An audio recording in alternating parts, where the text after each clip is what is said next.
what's going on? It's Thursday, July 14th, and this is episode 8 of Punch the Air. We got the OG crew today. We got T-Bone to my right once again, and Buzzsaw back. The name's to my AJ left. Hawk, cocksucker. T-Bone, a.k.a. AJ Hawk. Okay, today we got a variety of NFL segments. We're going to talk a little bit of KD and Donovan Mitchell at the NBA. And Yep, there you go. Thank you. God, And, you fucking slobbered on this part. The wet old knob right here. And we even got a little baseball Oh, today shit. we're going to introduce, as well as a fun draft once again for us. Draft? Oh, fast food. That's right. Yeah, Johnny Manziel, A. Wiggins. Yeah. okay. So Jerry Jones. So the division for this week that we're going to talk about is the NFC North. The Packers have kind of dominated that division here for the last, I don't know how many years, as long as Rodgers and Favre have been there. They've 30. dominated it. Yeah. So let's just kick things off with the Packers and I think As the long easy as I've favorites. been able to jerk off, they've been dominating this division pretty solidly. Longer as than long that. as we've been alive. Longer than that. Okay. So the Packers, I'm assuming we all think they're going to repeat. Yeah, So, I Concur. mean, Yeah. so let's dive into it. I think with Green Bay, I think everyone's freaking out a little bit too much with this Devontae Adams stuff, right? Like they traded him to the Raiders. He didn't want to be there, so they had their arms tied behind their back. They didn't really have a choice in it all. But the one haul for him. they got a haul, which is going to help them. They got a pick this year for it. They have a lot of more future picks. But one thing that I think is a silver lining for Green Bay that no one's really realizing right now is like we saw in the playoffs, like Aaron Rodgers gets tunnel vision for Devontae Adams to where it's Devontae Adams and it doesn't matter who else is out there. Wide receiver can be wide open. Tanyan can be running a fucking fade wide open. They dump it off to Jones. Doesn't matter. He only hones in on Devontae. And now, you got Devontae out, but you have Christian Watson. They signed Sammy Watkins for whatever that matters. Maybe we can see a bounce back year from him. He's always talented. I think A.J. Dillon and Aaron Jones, too, is going to be a beast of a running back duo. And last year, too, most of the year, Bakatari, who's one of the best left tackles in the league, and Elton Jenkins was out, too, who's also a Pro Bowl. Their two best linemen were out last year for most of the year, and the O-line was still ranked 14th, according to Pro Football Focus. So I think we're going to see a heavy pounding ground this year with Dillon and Aaron Jones. And I think Rodgers, too. I think this could be a thing once it comes playoff time, that this could actually be a benefit for him in the long term to where you're not – because we saw against the Niners, right? There were multiple plays to where Cobb was open, Lazard was open, whoever, and he just tried to force feed it to Devontae. Tonyan was like wide open for like a 30-yard Exactly. touchdown, and he just completely didn't look at him. Exactly. So, like, I think this, like, obviously right now it looks bad, but I think this could be a thing that benefits them long term. Yeah, I completely agree. I think, like, you brought up how he gets, like, tunnel vision for Devontae Adams. Like, look back, what was it, like week 7 when Devontae was out and they played the Cardinals in Arizona? Remember, that's when Arizona was like 6-1 or 7-1. Like, they were the best team in the league at the time. And Rodgers, what they ran the game plan of, let's pound and ground. Rodgers, you're going to pick them apart, quick passes, quick reads. And you're, Lazard, whoever, you'll get open, find the open guy. It worked really well. So I think, to your point, like, once it comes postseason time, I do think it could actually help them. I know, like, losing arguably the best receiver in the league, like, typically, like, you're like, what the hell? That obviously doesn't help you. But I feel like in this weird circumstance with Rodgers, it actually really could. And then, like you said, lean on the ground game. I think they're going to pound the shit out of the ball this season. I think you're going to see almost 30 carries because they're going to be up in a lot of games too. Mm-hmm. Their defense is still good. Line's still good. And So, A.J. Dillon's a fucking battery ram. oh, my God. Yeah. he's a A.J. dog. Dillon It's might be one of the lightning best and thunder pure with him and runners. Jones. Like, if you just said, like, pure running talent, like, obviously there's a lot of guys like Kamara, McCaffrey, and all these guys who have all this receiving talent, but pure running talent, A.J. Dillon's probably one of the best runners in the He's a entire modern-day league. Brandon Jacobs. Well, Literally, I- probably better. I'm thinking like probably the first He can couple catch games, balls, too. Yeah. I think the first couple games out the gates, their offense might not look like, like the Packers offense we're used to. But I think, 5-6 games in, Yeah. they'll probably, start, looking back to normal. And I think an underrated hiring, I think, them getting Rich Pisaccia from the Raiders As their special teams because they had coach, one of the worst special teams last year. And that was the big reason why, that was probably the main reason why they lost to the Niners, I guess besides not scoring points. But I mean, I think that was a huge hire. And then their defense was still top 10 last year, and they're getting Jair Alexander back. Yep. And I mean, they did lose to Darius Smith, but I mean, that's still going to be a good defense, and they used 2 first-round picks. Darius out for a while last year? Yeah, he didn't play. He only played played a few games. But one thing you mentioned about the defense too. Yeah, they were ranked 9th last year. Yeah, still a top 10 defense. Jair only played 4 games, and they arguably have, I think, the best front 7 in football. I mean, in the draft this past year, they added Quay Walker and Devontae Wyatt, both first-round picks. Everyone had first-round grades on them. Both beasts from Georgia. Plug those 2 in your front 7. They don't even no expectations are putting them 2, so they can do what they're best at. Devontae can stuff the middle on the run. Same with Quay. They both can stuff the run. I mean, they added Jerron Reed too. So they got bodies up there to add with Kenny Clark, who when Kenny Clark's healthy, he's an all-pro D tackle as well. With Preston Smith, Rashawn Gary's only getting better, and Devondre Campbell too. He was amazing. Was one of the really best good last linebackers in football. That was one of the last guys year. Aaron Rodgers always shouted out. Was Devondre He was Campbell. dude. He was did he make an All-Pro? I think he made second team. Like he's probably the most underrated linebacker in football because his whole career he wasn't much, but last year he just popped. He was a bust out up of until nowhere. last year. Yeah, completely. And they re-signed. I don't know how they re-signed him for what they did. They got him cheap again, but their front 7 is nasty as hell. And like you said, Jair, if he plays fully healthy, we know he's one of these lockdown top 5, top 10 corners. And they brought back Rasul Douglas, who was huge for them last year. Yeah. He got a lot of turnovers for them last year. Once they signed him like mid-season, he ended up playing really, really, really, really well. Yeah. Yeah, I mean, combination of the running game, you still have arguably the best quarterback making your decisions, your defense, and coaching. Like, I know Matt LaFleur gets shit on sometimes. He's still a good coach. He's not one of these shitty coaches that everyone, says. He's still a good coach. You got Rodgers, the running game. The weapons is the only weakness, but if there was a quarterback who could figure it out, who's good enough to make it work, it'd be Rodgers. So I don't think there's a major drop-off. I think maybe they lose 1 or 2 more games, but I think they still clear the division. Y'all want to hear a cool stat, too, that I found? So, everyone's freaking out. What is Rodgers going to do without Devontae, right? Aaron Rodgers has played 11 where they had Devontae on the roster, right? There was 11 games in which Devontae was hurt, in which Aaron did not play with Devontae Adams. In those games, he passed for 2,795 yards, 24 touchdowns, 3 picks, and a passer rating of 113. So we know that he can do it without Devontae. Aaron is not relying on Devontae. Devontae was more relying on Aaron, even though they're both great in their own sense, but I don't think Aaron needs Devontae to succeed like a lot of people are making it out to be. I think he thought he did. When he was on the team, I think you saw Rodgers I need to get him the ball. I need to throw it to him 20 times a game. I mean, it wouldn't shock me if him having to, literally having no choice but to spread the ball around will make him a better quarterback and honestly make them a better offense. It might. I mean, that's what it did against Arizona that one week. Yeah. I mean, they spread the ball around. MVS had 100 yards on 4 catches. Lazard had 8 catches.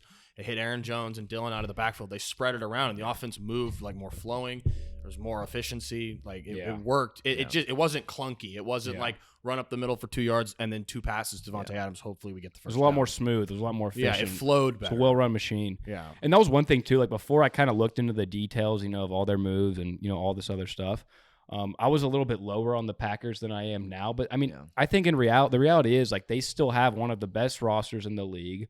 They don't have a glaring weakness anywhere. They have arguably the best quarterback in the league in Rodgers. I think receivers. Receiver. You could say that. But I mean, even still, if you just look at their skill positions as a whole, they still have a good skill position group with the running backs, Tonyan tight end. Yeah. I think Watson should be pretty good for them too, especially when you look at the second round receivers they've drafted in the past 6-7 years. It's a pretty good sample size. Well, the good thing, I feel like the only thing is, I feel like a lot of, there's a reason why he got picked in the second round, not the first. And that's probably because they're probably thinking a few years he'll really, develop into who he truly is. I mean, same with Devontae. Yeah, Devontae took a couple. Yeah, Devontae's a couple years. I mean, but the good thing is, at the very least, he's already 6'3". He's gonna be a big play threat regardless. Yep, 6'4". So. I mean, he will be a weapon right out the gates. And I do think, honestly, as we all joke about Sammy Watkins, but I think that could very well be an underrated signing. He's a good receiver. He's adequate. He could get the job done. And they need a veteran that they could have there. And if there's any place that maybe Sammy could turn around his career and the narrative of it, I think Green Bay's probably right up there. Yeah, well, it's he was on the Chiefs, but they had. He was good on the Chiefs. He was good, but limited. But now with Green Bay, it's he's gonna get the volume. Yeah. On the Chiefs, he really wasn't getting the volume, and he's always been hurt. He was still good, and then he went to Baltimore. It's you go from Mahomes to Lamar Jackson. Lamar Jackson's great, but he's obviously not the passer, and especially all the different. I could see him being a decent little fantasy sleeper this year. Yeah. With him, it's always just been, can he stay healthy? Yeah. And I think the other thing is like the state of the Division 2, you're not in the NFC West or the AFC West. Like this division is not that hard. So you're going to probably go 5-1 against the division. Yeah, they'll probably lose one to the Vikings. Yeah, probably lose one maybe to the Lions if it comes down to it. But they probably will. They could sweep the division. So there's 6 wins right probably, there. I think 5-1 the division. Yeah, I would say 5-1 too. So they still own this division until further notice. As long as they have Aaron Rodgers, they own the division. So going deeper into the division, the Vikings are kind of like a wild card team. They could honestly do really good or they could do really bad. So I mean, how do you feel about the Vikings? I don't. They just do the same thing every year. It's just like average. They're just average. They're okay with being average. They're okay treading water. I know they made upgrades on the defense, which their defense was a weakness last year. The offense was good. They'll have Dalvin Cook hopefully healthy all year. But it's like best case scenario, maybe they win the division, they go 11-6, and then it's Kirk Cousins against, Aaron Rodgers or Tom Brady or Stafford or Kyler in the playoffs or another like really good team. Yeah. So it's like best case scenario, maybe you win one playoff game. I mean, I'm curious to see how they look with Zimmer gone because Zimmer's been there for a while, it seems like. So they will probably have sort of new culture, and O'Connell's, more of an offensive guy when Zimmer was hard-nosed, defensive, knows the grindstone guy. Yeah. Guy. I like the O'Connell hire a lot. Zimmer is a defensive guy. Their defense was trash last year. Danielle Hunter, too. People forget about Danielle Hunter. He's really good. He only played in 7 games last year, and he had 6 sacks. So they'll be getting him back. That'll be a huge boost. They matched him with Zadarius Smith on the other side. They also had some guy named DJ Wanham, who had 8 sacks last season as their main pass rush guy. So their pass rush, they got a pretty good pass rush on defense. It's going to be their secondary, and they did draft Lewis Klein and Andrew Booth, first, second round respectively for the secondary. But I'm excited to see what O'Connell can do because I think they do have one of the most exciting skill position groups in the league. I mean, they got Dalvin, they got J. Jeff, they got Thielen, and Kirk. We know what Kirk is. But the ceiling for this team is obviously probably divisional round, maybe win a wild card game. Yeah.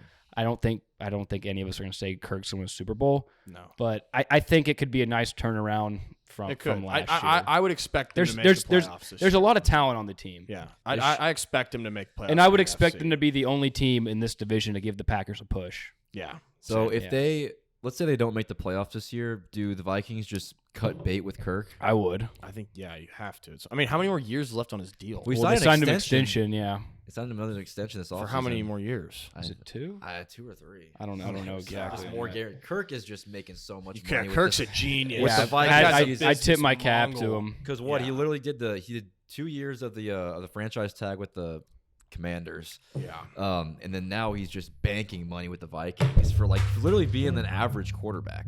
Yeah. I'd say he's above average. A little bit. I think but what is he without the weapons though?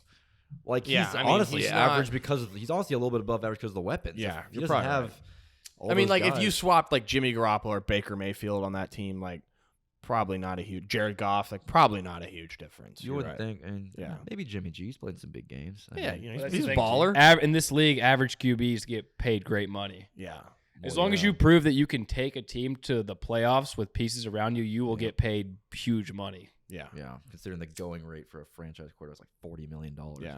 I think offensively they'll be fun to watch, especially for fantasy. I mean, this is a fantasy team right here, especially when you have Dalvin or J. Jeff or whatever. Yeah. So you're gonna have big stat games, and Kurt's gonna have those couple games where he throws for 400 and 4 touchdowns. But at the end of the day, I feel like they're pretty much still the same team. I don't think there's a major difference with this team compared to last year. I am kind of curious because I don't know who they hired as a defensive coordinator, but I think there's a decent chance that Zimmer's defense could be very outdated. And I don't know, maybe someone brings a new system and that actually helps their defense just a scheme. Yeah. If I will be the optimistic view for the Vikings, if Danielle Hunter can play a fully healthy season.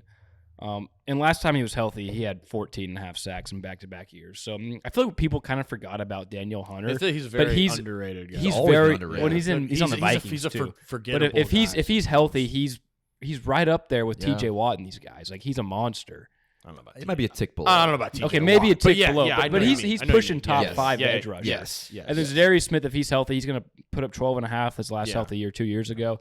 I mean, if I'm the optimistic view, if this pass rush can be relentless, then, like you said in the last podcast, a good pass rush is going to make your cornerbacks and safeties a hell of a lot better. Yeah. And if they can pound on ground with Dalvin Cook, Alexander Madison, Kirk can limit his mistakes, They You'd could hope. make a run, but They could. that's glass half full. and I O'Donnell's don't gonna think that's run- going to happen. I'm just saying the glass half full I perspective. think you for mentioned him. it, but I think ceiling is second round at best. Yeah, I do winning a too. wild card game, and Yeah, that's- you're right. If And they they could, got if Harrison could lean, Smith still at safety too. Yeah, if they could lean on defense because they got O'Donnell, so that's Sean McVay style offense. That's that bootleg, that zone West Coast zone scheme. Yeah. Like they could run. I mean, they could have a good team. You run the ball, zone run up the middle, and then you're bootlegging, play action the whole time. Let your defense and your running game win games, and don't put it all on Kirk Cousins. I mean, Yeah.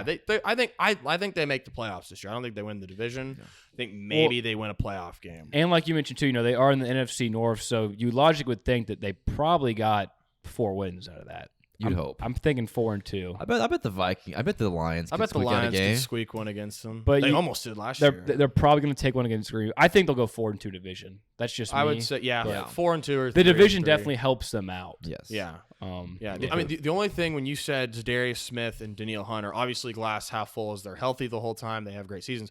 Both guys have been constantly injury prone for not just last season, but like for their careers. Yeah, for and a that's lot what of I'm the saying. time. I don't Yeah. think that's going to happen. I'm just saying like That was the if most. you're very a very Viking optimistic, fan, yeah. if you want to be very optimistic about the season, then Yeah. try to look at that. Obviously, health in that comes in with scope. every team, but those two Yeah. guys especially, like both guys, missed Especially significant both time of them. last Well, season. but before last year, Danielle was pretty healthy. But yeah, Zadarius, he's been battling injuries Yeah, for and he's getting for a older long too. I time think now, Zadarius yeah. is what 30 now. Yeah, 29. something like that. 30. But they are, like you said, they're going to be a fun team to watch, especially fantasy wise. They're going to churn. They're going to have some great. Dalvin's going to have a couple games of 200 yards. Jeff will have a couple like 8 catch, what's 170 yard games. Can you look up what their win total is? Their over under for it. I feel like they could be a sneaky good over. We need to do a segment like next pod where we do like we go through everyone's win totals Yeah, I and like that. pick over under. Yeah, and we should write it down and keep track. Oh, of course. Come on. All right. Hey, AJ Hawk me there. Got you, AJ Hawk. God, this thing is a slobber monster. Just a bunch of AJ Hawks on the pod. Oh yeah. AJ Why Hawk. only have one? Yeah. Come on. You can have 3 AJ Hawks. That's right. Can I use a charger for that? Oh yeah. Are you looking up their win total? Yeah, I'm working I mean, I assume it's at what 9.5, 9, 8.5. 8.5. Yeah. I bet it's at 9. I bet. Probably yeah. I'd 8 or 9. Here, I got it right here. The thing is, too, they're going to beat up on crappier teams, too. Like, they have the talent when they play teams that are worse than them. I think they'll be able to get up early. It's 8.5. 8.5? I'd take the over. I'm taking the over on that as well. I'd take Yeah. the over. All right.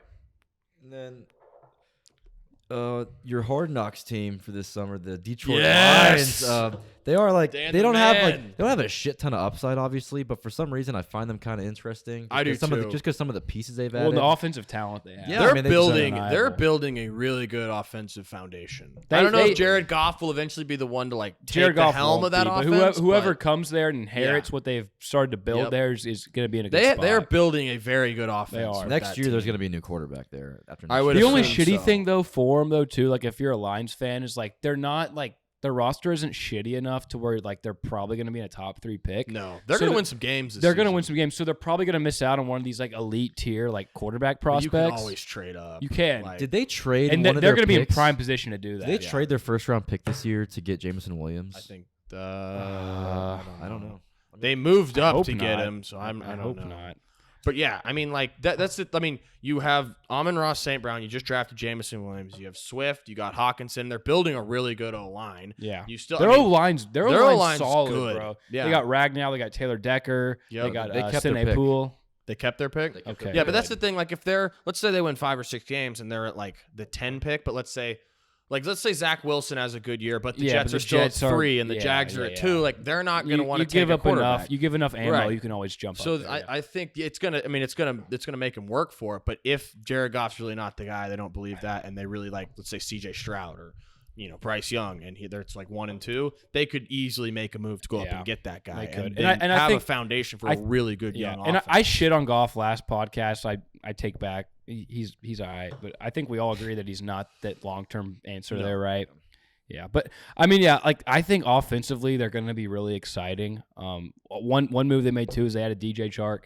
They got him for pretty cheap.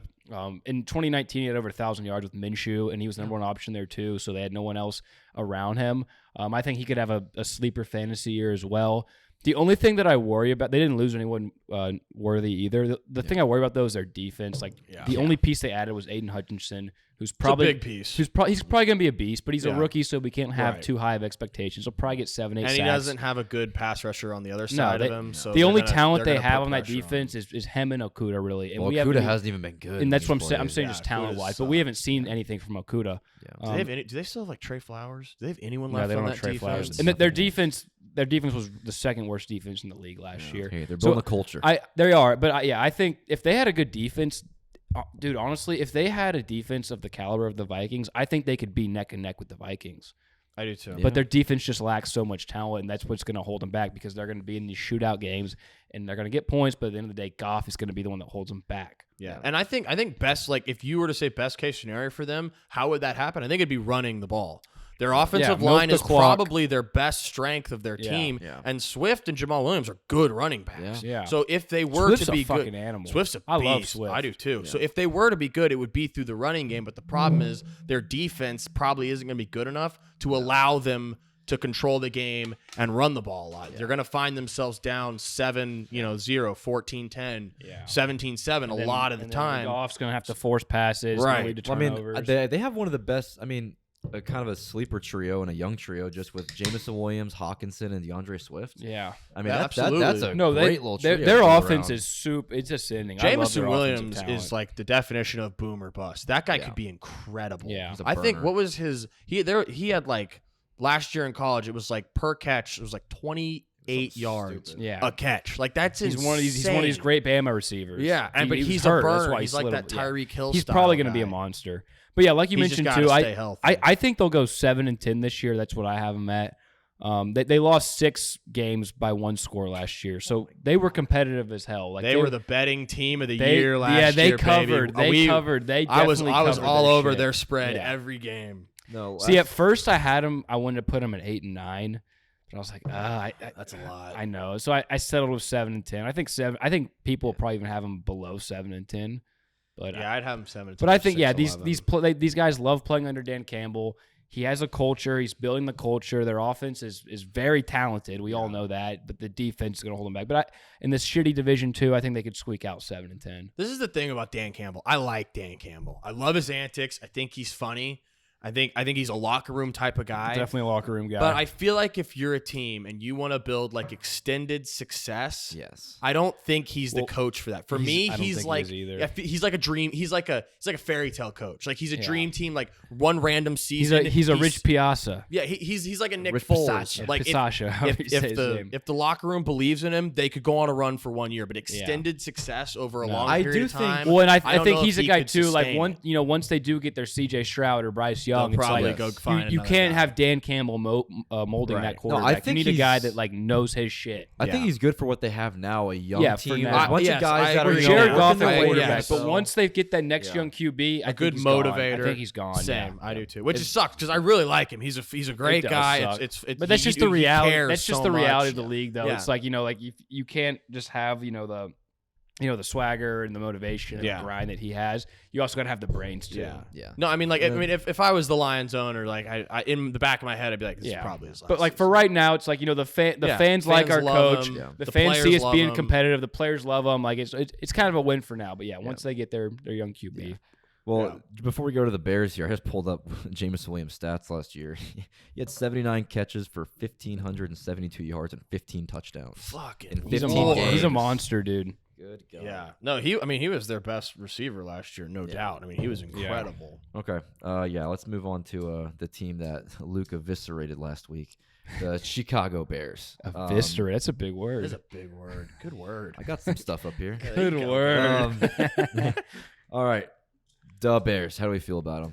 I think they're going to be trash. I mean, like, is there any positive? They fucking suck. The only positive things that the Bears have, I think, is one, Justin Fields. I think Justin Fields is going to win a few games solely on his talent. I don't hate Justin Fields. I think Justin Fields, if he had the right pieces around him, could succeed. I do too. But he's in the worst situation possible. And then he got dealt the worst hand on defense. I mean, they have a few decent pieces on defense. They have Robert Quinn, who had like 16 sacks last year. Roquan Smith's one of the best young linebackers in the league. They have Jalen Johnson, Eddie Jackson, a few good pieces in the secondary.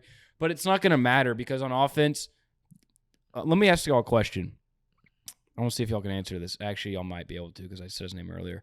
But do y'all know the starting 3 receivers for the Bears? Pringle's Darnell Mooney. Mooney's and then the rookie Velas. I told you, No, because the PFF put out like something like Bears new look receiving core. I was like, that is the saddest thing I've ever seen in my life. Yeah, there's Mooney is their 1, Byron Pringle is their 2, and Velus Jones Jr. is their 3 with Cole Kmet, fantasy tight end sleeper. And their O-line was already trashed last year. Now they lost their best offensive lineman in James Daniels. They're terrible, and you got him last week, Luke, but I feel bad for Justin Fields. It's just they did nothing to help him. If someone just wrote down a list of what to do with a young quarterback, they didn't do anything on him. In fact, they made it worse. I know Allen Robinson probably wasn't coming back, but you just let him go. You did nothing for him. I think the Bears, we were talking about this before the podcast, they're probably, if you take Justin Fields out of the equation, I think they're the most boring team in the NFL. They're terrible. By far. They're terrible. Justin Fields is the only reason anyone's going to watch a Bears game, and Justin Fields was terrible last season. Now, that's not all his fault. He had a few bright spots. You a saw some couple upside. plays. You There saw were some plays. Sure. Yeah, you saw some plays with upside. But more than not, he's running for his life most he of was the time, terrible last season. I mean, it's not all his fault, obviously, but I don't know what they're doing. To me, it's I think they might have already just given up on him. They just said, we're going to suck so bad this season, and we're just going to toss it, and we're going to hope to get Stroud or Young or some guy in the next draft. But the thing with that, though, right? I don't think the Bears should have ever drafted Justin Fields because we've seen these young quarterbacks get drafted into situations like the Bears that are just terrible. They don't have any offense. They don't have an O-line. Their defense is atrocious. Their head coach is meh. Well, and it never works out. So even if they're terrible this year and they get the 1 pick and they get Bryce Young, it doesn't matter because if they have a poop sack offensive line, Darnell Mooney is their 1 receiver, Roquan Smith, and then a bunch of shitheads on defense, they're gonna ruin Bryce Young or Stroud or whoever the fuck they draft. So it's not gonna matter. To be fair to the Bears, not really fair to them. And it's either way, they've been. Go ahead. I mean, Ryan Pace and Nagy were they were little butt buddies. Well, they were, and they were working on further jobs. So I'm sure they felt the only thing they had to do was get Justin Fields. Well, in their perspective too, it's Ryan Pace had been there for a while. Nagy had been there a few years, and they made that playoff, lost on that Parkey field goal. There's a lot of hype around them last year. There's a lot of hype on it. So they were we got to win right now. But it's I blame whoever is in charge of hiring. The owner. The owner's terrible, dude. It's and I say this all the time. Either take a shit or get off the toilet. If you don't have the pieces around your quarterback, it's not going to matter who your quarterback is. We saw it with Andrew Luck way back in the day, the most talented quarterback prospect to come of all time, and he spent 7 or 8 years in the league, and now he's retired. So do not draft a quarterback if you don't have anything around him because it does not matter. He still took him to the AFC Championship game, so I mean, it's not they didn't do nothing with Luck. Well, dude, but how did it pan out? He retired. He still got beat to shit. Yeah, he got beat to shit. The Bears and even if Luck screw had up the talent, little he would have things. won a Super Bowl. Yeah. They literally even screw up the little things. You remember the Andy Dalton situation last offseason? It was terrible. They mismanaged that completely. Everything they've done since they've drafted Fields has just been a tire fire. They haven't done one good thing since draft day last April. It's just gone straight downhill from the top things of getting better coaching. Let's get, more weapons. Let's improve the team to even the little things you handle on a weekly basis. They just shit the bed at that too. Well, I do think that especially after getting a new regime, new GM and whatnot, I think the Khalil Mack trade really set this into motion. They're really trying to build draft capital and kind of, rebuild this team from the ground up. I mean, is that they didn't have a first round pick this year? Yeah, I know because of Fields, because they traded up to get him. So I mean, but I think the Khalil Mack trade what did they get for Khalil Mack? They got a lot of picks. I don't understand their philosophy at all. It's I really think that since they're not the regime that drafted Fields, they might just be we'll see if he shows anything this year. No, if he doesn't, then fuck it. What the hell can he show this year? I agree with you. His offensive line's garbage. But no, I think you're right. I think you're right. I agree with you. And this is a bad example, but it's just what the league is, right? Josh Rosen, he played 12 games. They booted him, even though he probably sucks. They hired a new He definitely sucks. But I think Fields could be in that same situation because the regime didn't draft him. Yeah. This new regime wants to tank, and in the back of their mind, they're okay, we're gonna tank. And their quarterback's next year. No, that's what I was saying before. But I don't think they don't. I don't think it matters though, because I think, like I said, if this new regime drafts a Stroud or a Bryce Young, the Bears I think are gonna be fighting for the 1 pick. It doesn't matter because the rest of the roster is so dog shit to where you're going to screw that guy over, and then whoever Fields goes to after this, someone's probably going to get a pretty good little bargain deal with Fields. If he's so not completely emotionally and physically destroyed. But in the last and like 2 we're years. comparing him to the Rosen thing, but like I think Fields can succeed in this league. I do too. Like Fields is a good quarterback. We watched him at Ohio State. Like he's a great runner, but he's got a fucking cannon, and he can be accurate. Like he throws a great deep ball. Like he's a good quarterback. He's got a lot of crazy good athlete. He's got a lot of talents that a lot of quarterbacks don't have. So like for what the Bears have done the last 2 years to help him is astonishing because they've just done nothing. It's almost like since the day they drafted him, they're like, we screwed up, so let's just sabotage him and move on in 2 years. Like that's what it really seems like. I think it all just goes to the top of the pyramid with Absolutely. Their owner. Like the fact that Ryan Pace was they had that long of a leash on Ryan Pace to fuck around and make all these shitty moves and transactions as long as he did is astonishing. Like Ryan Pace should not have a front office job for any team ever again. I think Ryan Pace is the shittiest general manager in NFL history. Yeah. What he did not. What did he do? There's been some bad ones. But what did he? But for like even like the recognition, like a lot of GMs know that your common NFL fans not gonna know who he is. A lot of people know the name Ryan Pace because of the headlines he's been in. He's tied with Nagy. It's very rare to see. It pisses me off. And he's a fucking Marcus Marauder. I know. Like to see a front office guy as like one of the lead stories on First Take. Yeah. Like when you see that, you're like, oh, that's not good. And deep down, Ryan Pace is low key. Like it's not the worst thing for him because any like what's the term bad publicity is still good publicity. Whatever. Right. Like if First Take's talking about him, it's good regardless. Like, so I know y'all kind of touched on it a little bit, but if you had to put money on it, is Justin Fields in a Bears uniform in 5 years? No. I think a better question would be after next year. That's what I thought you were going to say. Yeah. Definitely not 5 years. No. Fuck no.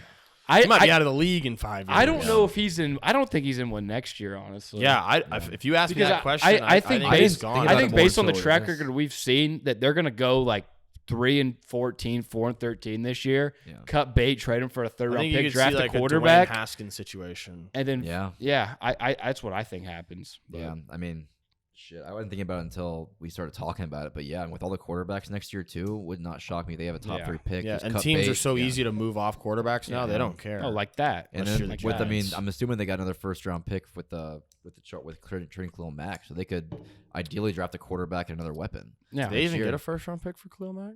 I would assume. I thought they only got a second round. I take back what I said last week about the Cowboys being in the worst shape for the next 5-10 years. It's the Bears. Yeah, it's the Bears. I don't know who the Bears owner is, but I think he's worse than Jerry Jones.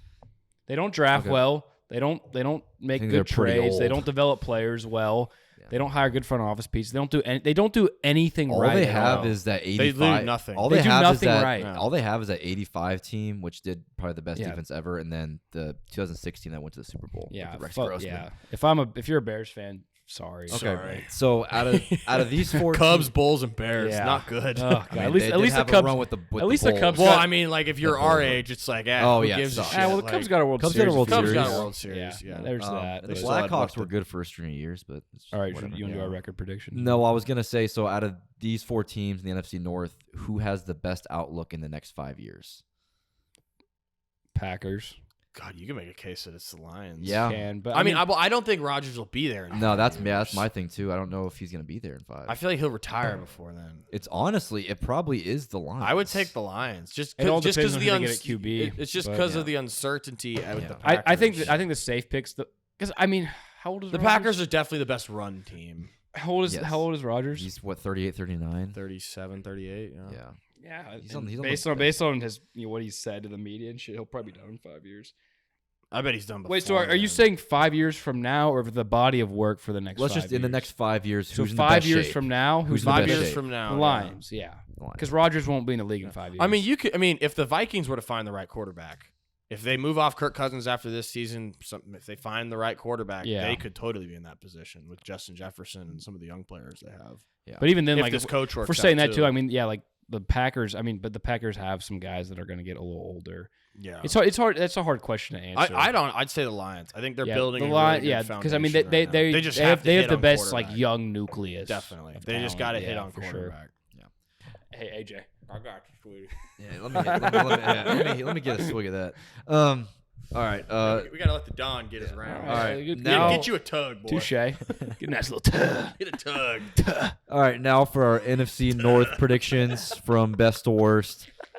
Buzzsaw, go get them. Your NFC North predictions, best to worst. Okay. Packers 11-6. I'll go Vikings 10-7. Lions 7-10. Bears 3-14. All right, my NFC North predictions are Packers 12-5, taking the first place crown. Vikings second place 10-7. Lions third place 7-10, and Chicago Bears 4-13. And my NFC North predictions: Packers 12-5, Vikings 10-7, give me the Lions 8-9. They're gonna have a good year. And then give me the Bears at 4-13.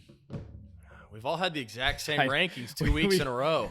These are the two of the easier divisions. Yeah, it's true. These divisions suck that we've talked about. Once we get to the AFC West, the West is going to be just a shit fire. I don't even know what we're going to do there. Yeah, All right. figure it out. Moving on, plowing forward.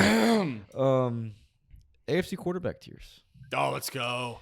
Cole, why don't you kick us off here? I got you. All right, yeah. So my tiers this week for the AFC quarterbacks. A little bit different this week. A little more customization, a little more unique. I had to thought a little bit more. So, my first tier I have, it's called the Mecca. Good name. In the Mecca, Good name. I have Patrick Mahomes and Josh Allen. Only these two, because I believe these are the two best quarterbacks in the league right now, the two most talented. And Patrick Mahomes already has the body of work. I think we can all put him in that top tier, top echelon tier. And Allen, too. I mean, Allen, yes, he hasn't won the Super Bowl. He hasn't been to the Super Bowl, but he was that close. If they beat the Chiefs last year, he's in there. And I think after Mahomes, I think AFC-wise, unanimously, it's going to be Josh Allen after him. Yeah. And I think those two are neck and above everyone else in the conference. So I have those two in the Mecca tier. My second tier is called TNT Dynamite.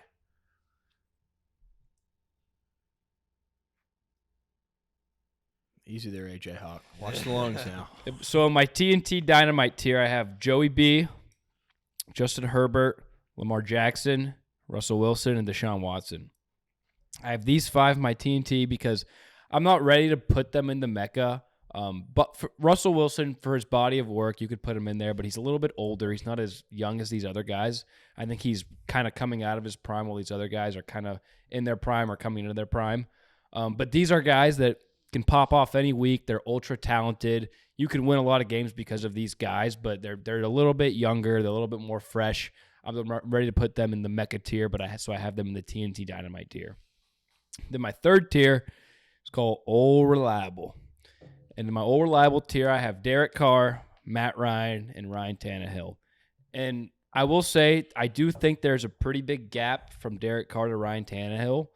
But I didn't want to put Derek Carr in my TNT Dynamite tier just because I don't think that he has the talent that the TNT guys have. And he is also a little bit older than most of those guys outside of Russ on that list.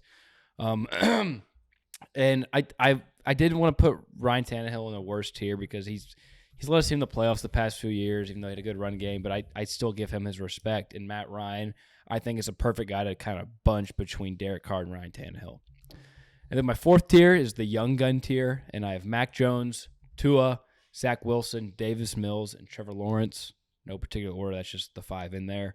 And, pretty simple. These guys are all still young. They still have something to prove. Wait, who are the five? Sorry. Oh, yeah. Mac Jones, Tua Tagovailoa, Zack Wilson, Davis Mills, and Trevor Lawrence. Okay. These guys, they're all, the youngest by far in this conference. They all have something to prove. We really don't know what they are yet, but they all have upside. They all could turn into something good, but we just don't know yet. So I have these young guns.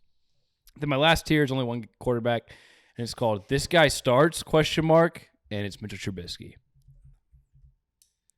That is literally almost the exact same list. I just have different names for my tiers, but that is literally pretty much almost the exact same list. The only big difference I have... Derek Carr?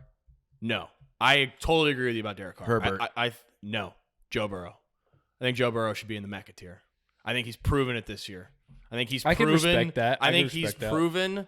One, he's been to a Super Bowl. Josh Allen hasn't. I do think Josh Allen is a more raw, talented player than Joe Burrow. But I think what we saw with Joe Burrow this season, with the team he had around him and the leadership he showed on top of the ultra talent he has and the body of work he's had since LSU, I think he's in that Mecca tier that it's like, give me this guy and you can put me up against any quarterback and I feel like I can win. Like, I feel like I have a great chance with this guy. Like, I feel like that's Mecca tier. I mean, you can say that about Russell Wilson and Justin Herbert and all these guys. But I think if I'm in the Bengals locker room, I go into every game. You believe in I him. don't care if I'm playing Mahomes, Tom Brady. I'm like, we truly believe you have the best we have the best quarterback quarterback on the field. Yeah. I think Joe Burrow earned that this season. So that is literally probably the only major difference I have. I respect that. Like, I totally understand that. I just didn't put him in there just because we've really only seen one season out of him. Right. Yes, he made the Super Bowl. He Right. almost achieved the greatest thing any player can achieve. But he's just, I don't know, he's still just so young for me. And it's like, I have him right on the cusp. I just think that, like, just the talent level and what Mahomes and Josh Allen can do. Like, Joe Burrow's but awesome, I feel like but the talent. I feel like the only guy in that second tier that is possibly talented enough is Herbert. But that's the Herbert thing. doesn't have a body of work. That's he doesn't. He doesn't. Right. And that's the thing. If you're arguing talent goes in that tier, then Herbert should go into that absolutely. tier. Herbert's just as talented as those other guys. He just and that's why hasn't been in the playoffs yet. I agree that Joe. I could totally understand why you would put Joe Burrow in there, because he obviously he's a talent and he made the Super Bowl. So I do agree. Like, if you asked me today, who would I rather have, Josh Allen or Joe Burrow to start my franchise with? I'd probably pick Josh Allen, but I'd think long and hard before I did. If I woke up on a Tuesday, I might pick Burrow, and I woke up on a Wednesday, I might pick Josh Allen. But I'd probably pick Josh Allen after 4 out of 7 this upcoming times. season, Joe Burrow could easily be in the Mecca tier. Yeah. And I think Mahomes, best quarterback in the league. I still don't think. I think and with Mahomes, Josh Allen, that's the 1, 2. Absolutely. 1, 2, Without I think for the them. league, I think I would take them over NFC quarterbacks as well. Any of them, probably. You could even make a case. Would you take Burrow over Rodgers or Brady? That's tough. I don't know. Burrow over Brady now? Right now.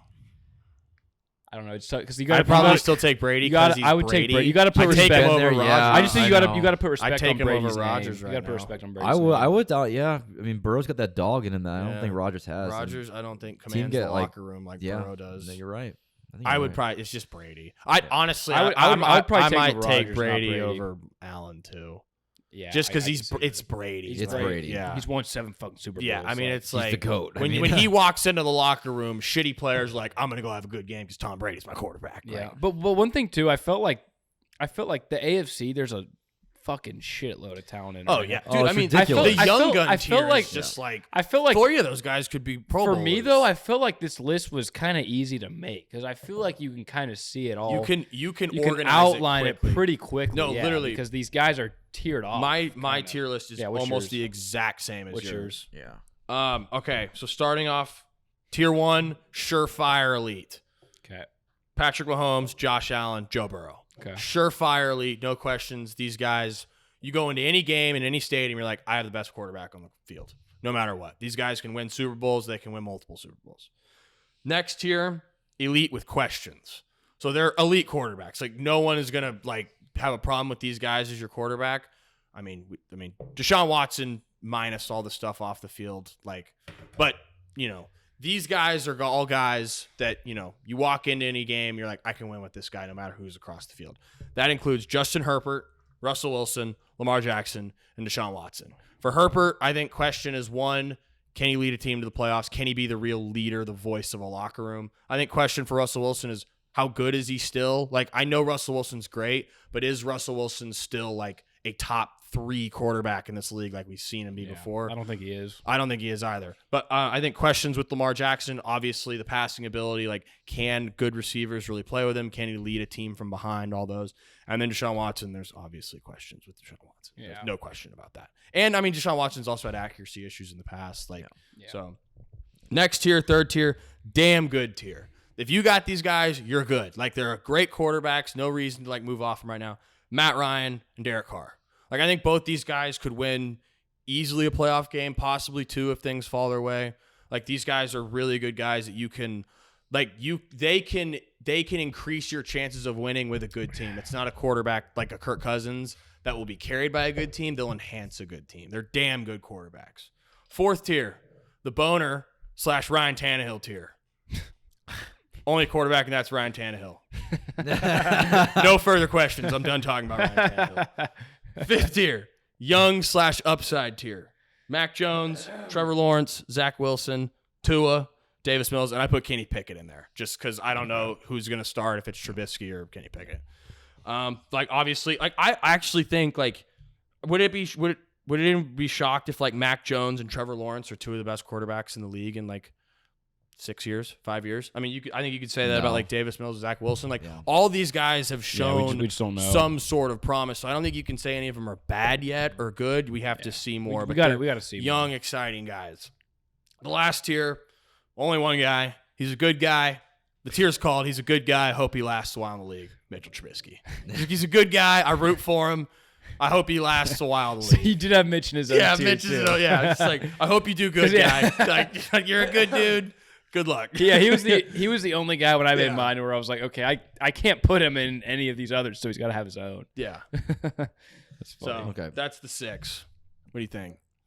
I mean, I like I it. don't see any problems. Like you with said, it's almost the exact same as mine. So it was literally the top 7 of ours are the same. We already talked about the Joe Burrow thing. So I put Ryan Tannehill's on tier. I just don't like Ryan Tannehill. I think he's a chotch, and he's an Aggie. Yeah, so fuck him. I think y'all might have some problems with my list. Let's just get into it. So I just mostly did this for this year, more so than the future. But let's go. All right. So what do you mean? I don't know. I just did. I mean, let's just hear it. Whatever. Let's just hear it. So I just put no matter what, these guys are in your final 2 in the AFC more often than not, in Mahomes, Josh Allen, my first tier.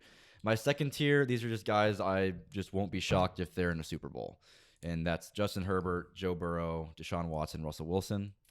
And then I put playoff caliber, but they're just not they're just not going to get your team to a Super Bowl in my mind. And that's Lamar Jackson, Derek Carr, Ryan Tannehill, Matt Ryan, and Mac Jones. Oh, I know you already going about Lamar. And then no shot at playoffs, and Pickett, Trubisky, Tua, Zack Wilson, Trevor Lawrence, Davis Mills. So, come at me. You want to do Lamar, or you want me to do it? Yeah, you can go. I can go for it. So you think there's no chance that they can win a Super Bowl with Lamar Jackson as their quarterback? I just don't think he's... Because that was your title, right? No chance? I don't think he has a chance to win a Super Bowl. How can you say there's not a 1% chance Lamar Jackson wins a Super Bowl? I don't think he's accurate enough as a quarterback. That is so disrespectful. I know it is. I think all of this Lamar hate has gone way too far. It was 2 years ago where Lamar Jackson was the unanimous MVP of the league. You should be embarrassed. He's the most dynamic quarterback we've seen since Michael Vick. Yes, last year they didn't make the playoffs, but they had so many injury problems. If you have the pieces around Lamar Jackson, if you have a good O-line, a good run game, he doesn't even need pieces on the outside. He's just ground and pound defense. That team can win and make a Super Bowl. I just don't think a quarterback who primarily runs the ball and can't throw it accurately enough when it counts, I don't think that guy's going to win you Super Bowl. But no chance. I would put it closer to the zero. Ravens had the 1 seed. I think that's ridiculous. By week 11 of this season when Lamar Jackson was healthy. They were the 1 seed in the AFC. Yes, so were the Titans. I mean, but Lamar won an MVP and they went 14-2. Yeah, I don't really give a shit about what he did in the regular season. I don't think he can throw the ball well enough. I think that running offense is really good for the regular season. I don't think it's going to get him to a Super Bowl. I don't think it'll get the Ravens to a Super Bowl. You don't think, or you know it won't?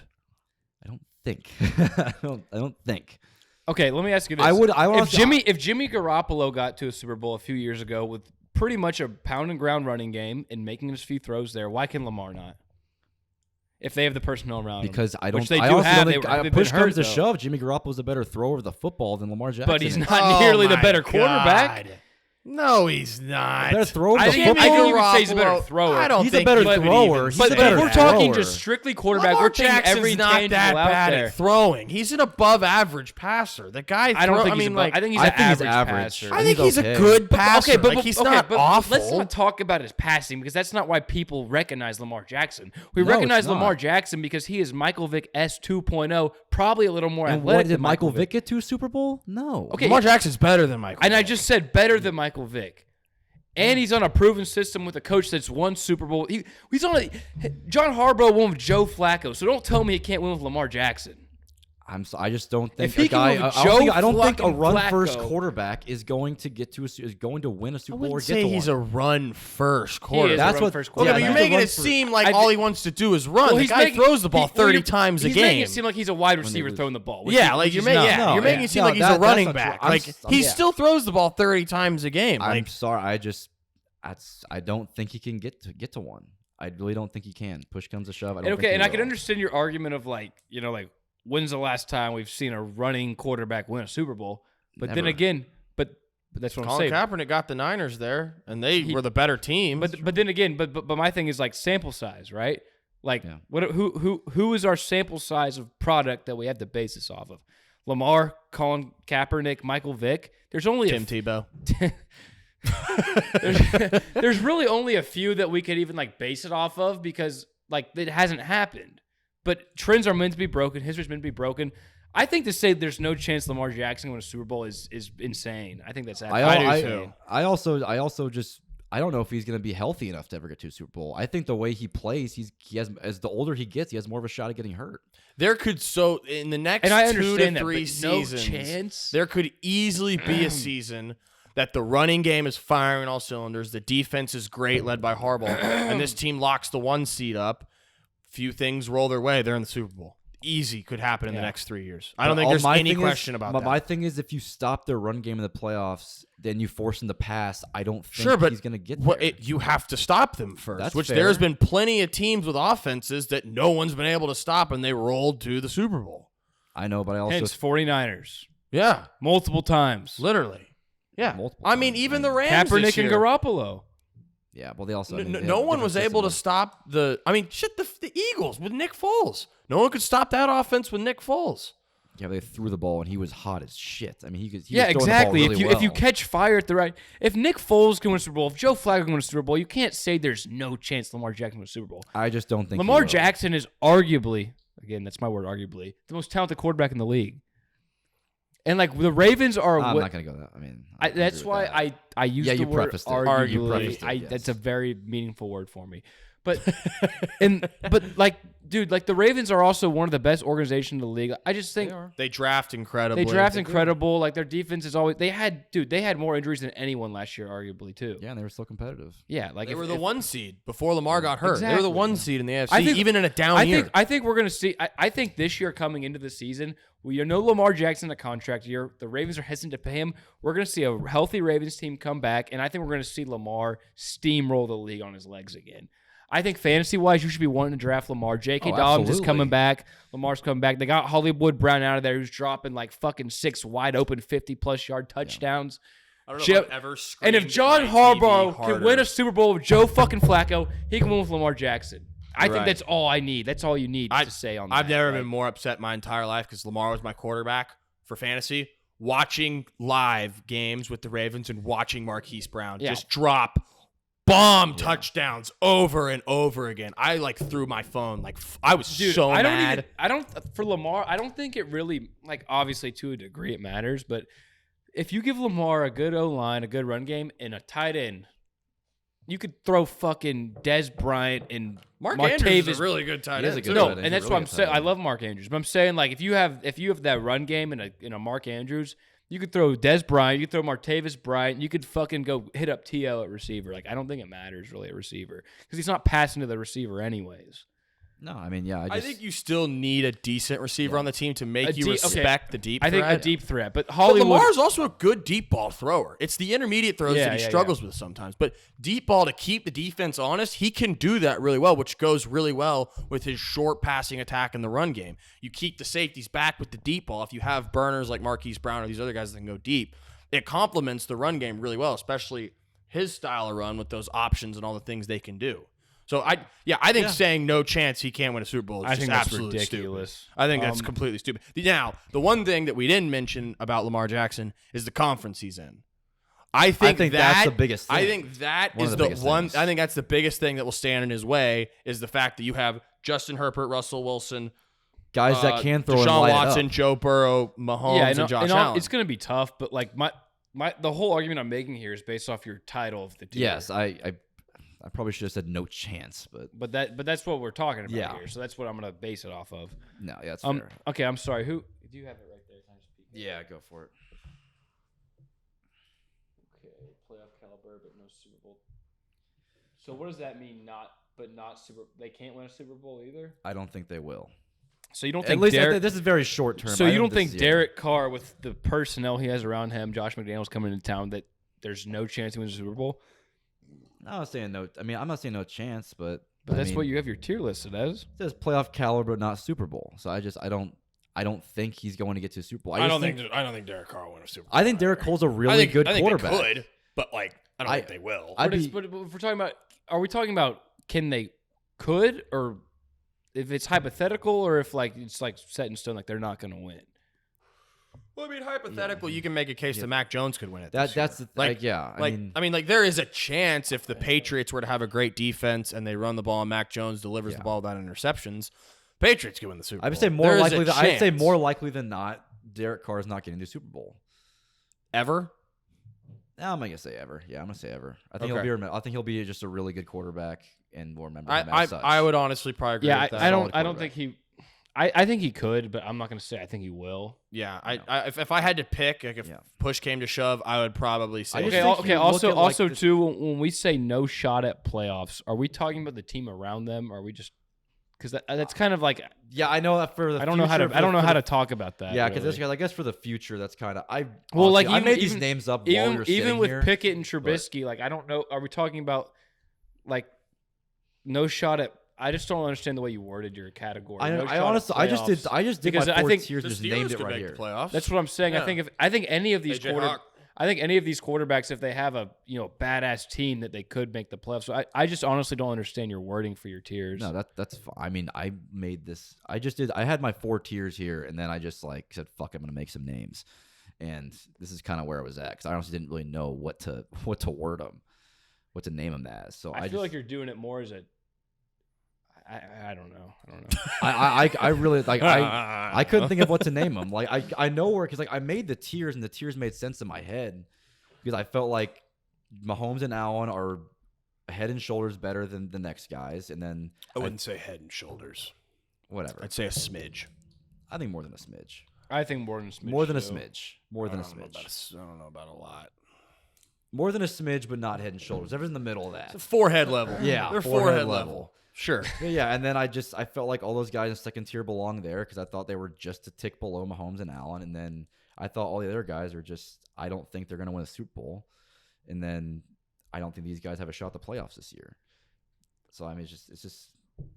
But I know, but what I'm saying where my confusion comes is no shot. The way I titled them, no shot at the playoffs with the Steelers quarterback group. I think the Steelers could easily make the playoffs. I just don't think I don't think the AFC. I feel like they're have to win double-digit games, and I think they could get it 9-8. I mean, their defense is badass. They have Najee Harris. They have good weapons on the outside.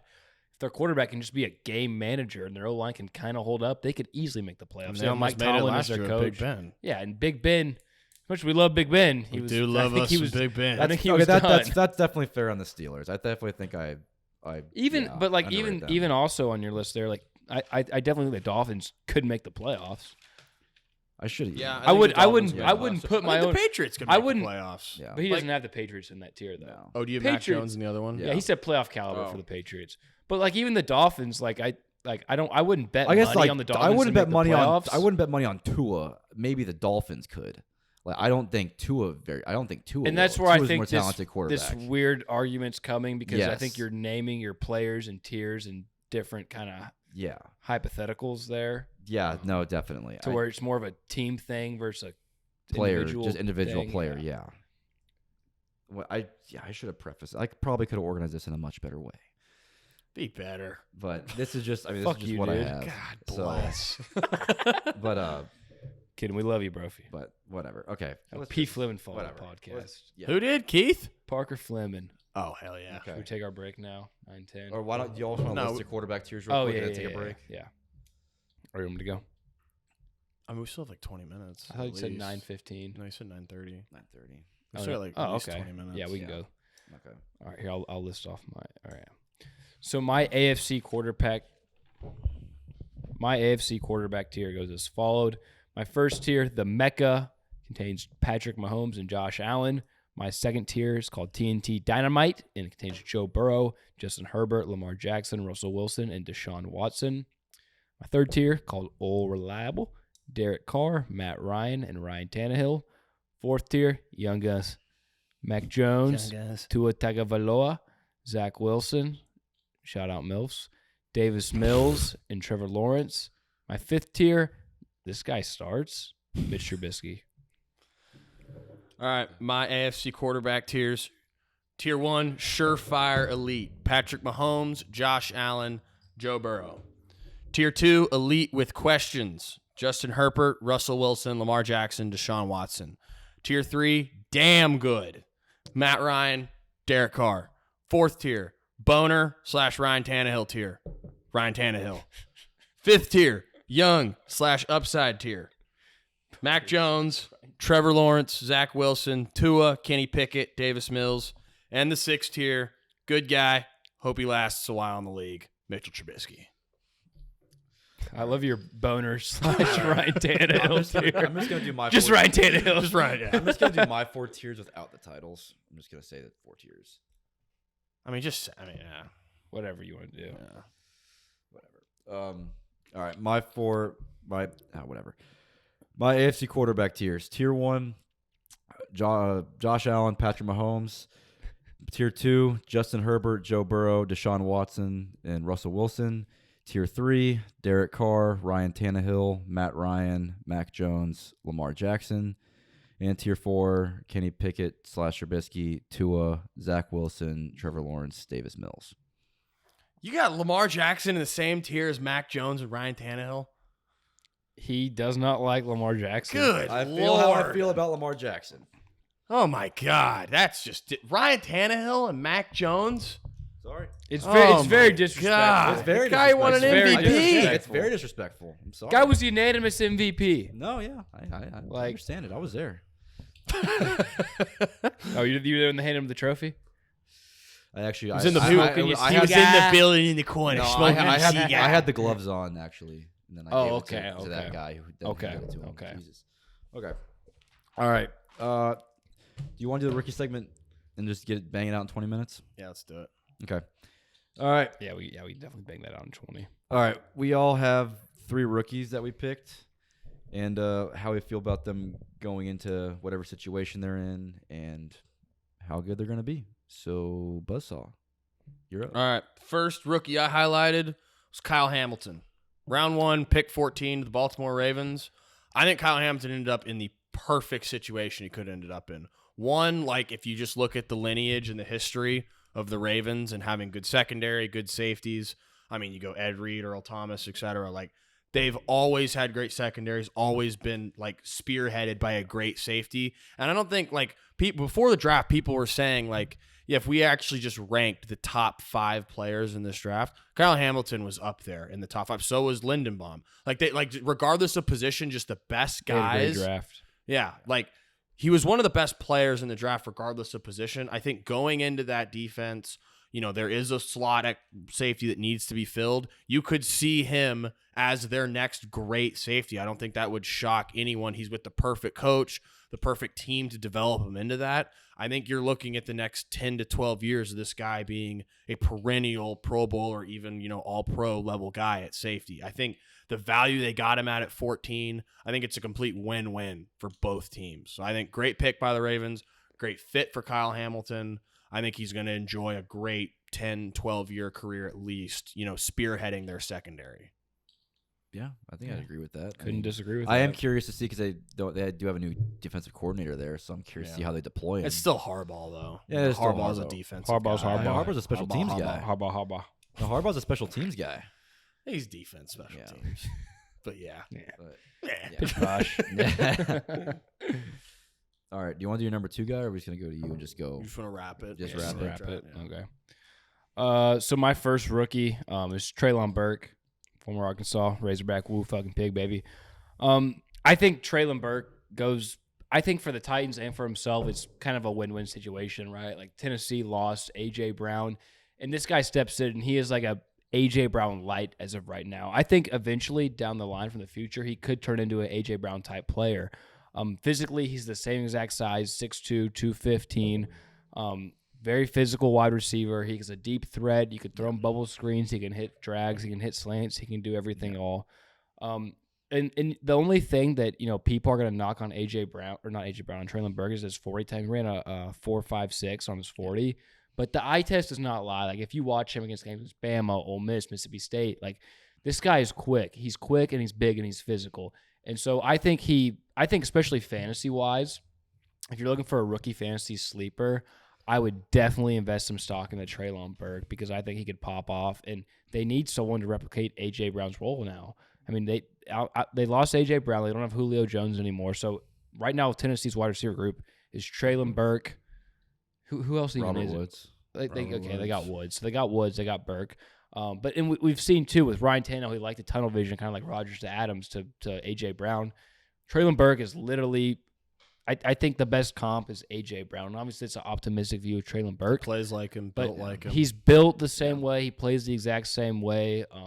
I think it's a great situation for both parties involved. Yeah, I mean, I think honestly, by the end of the season, he could very well be the number one receiver there. I mean, it's easily, not like Robert Woods has like a history of being a number one guy. I mean, he's done a solid number 2. And like especially too in the past, like 5, 6, 7, 8 years, like we see it's not that uncommon now to see rookie wide receivers step in and immediately pop off. Like it's not a far-fetched thought at all. Like they pop off all the time as rookies. Yeah. So I don't see why he couldn't pop off. I think workload wise, especially fantasy wise. That's why fantasy wise the volume will be there dropping for him into the AJ Brown role. Like he's immediately from day one going to have that role. So he's going to get over 100 targets, probably going to have around 1,000 yards, 10 touchdowns. Thank you.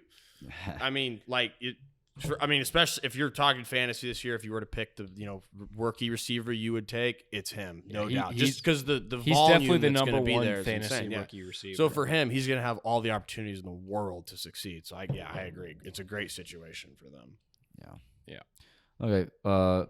My guy is the first receiver taking the draft, and that was Mr. Garrett Wilson to the New York Jets. Drake London went 8 to the Fuck Falcons, me. buddy.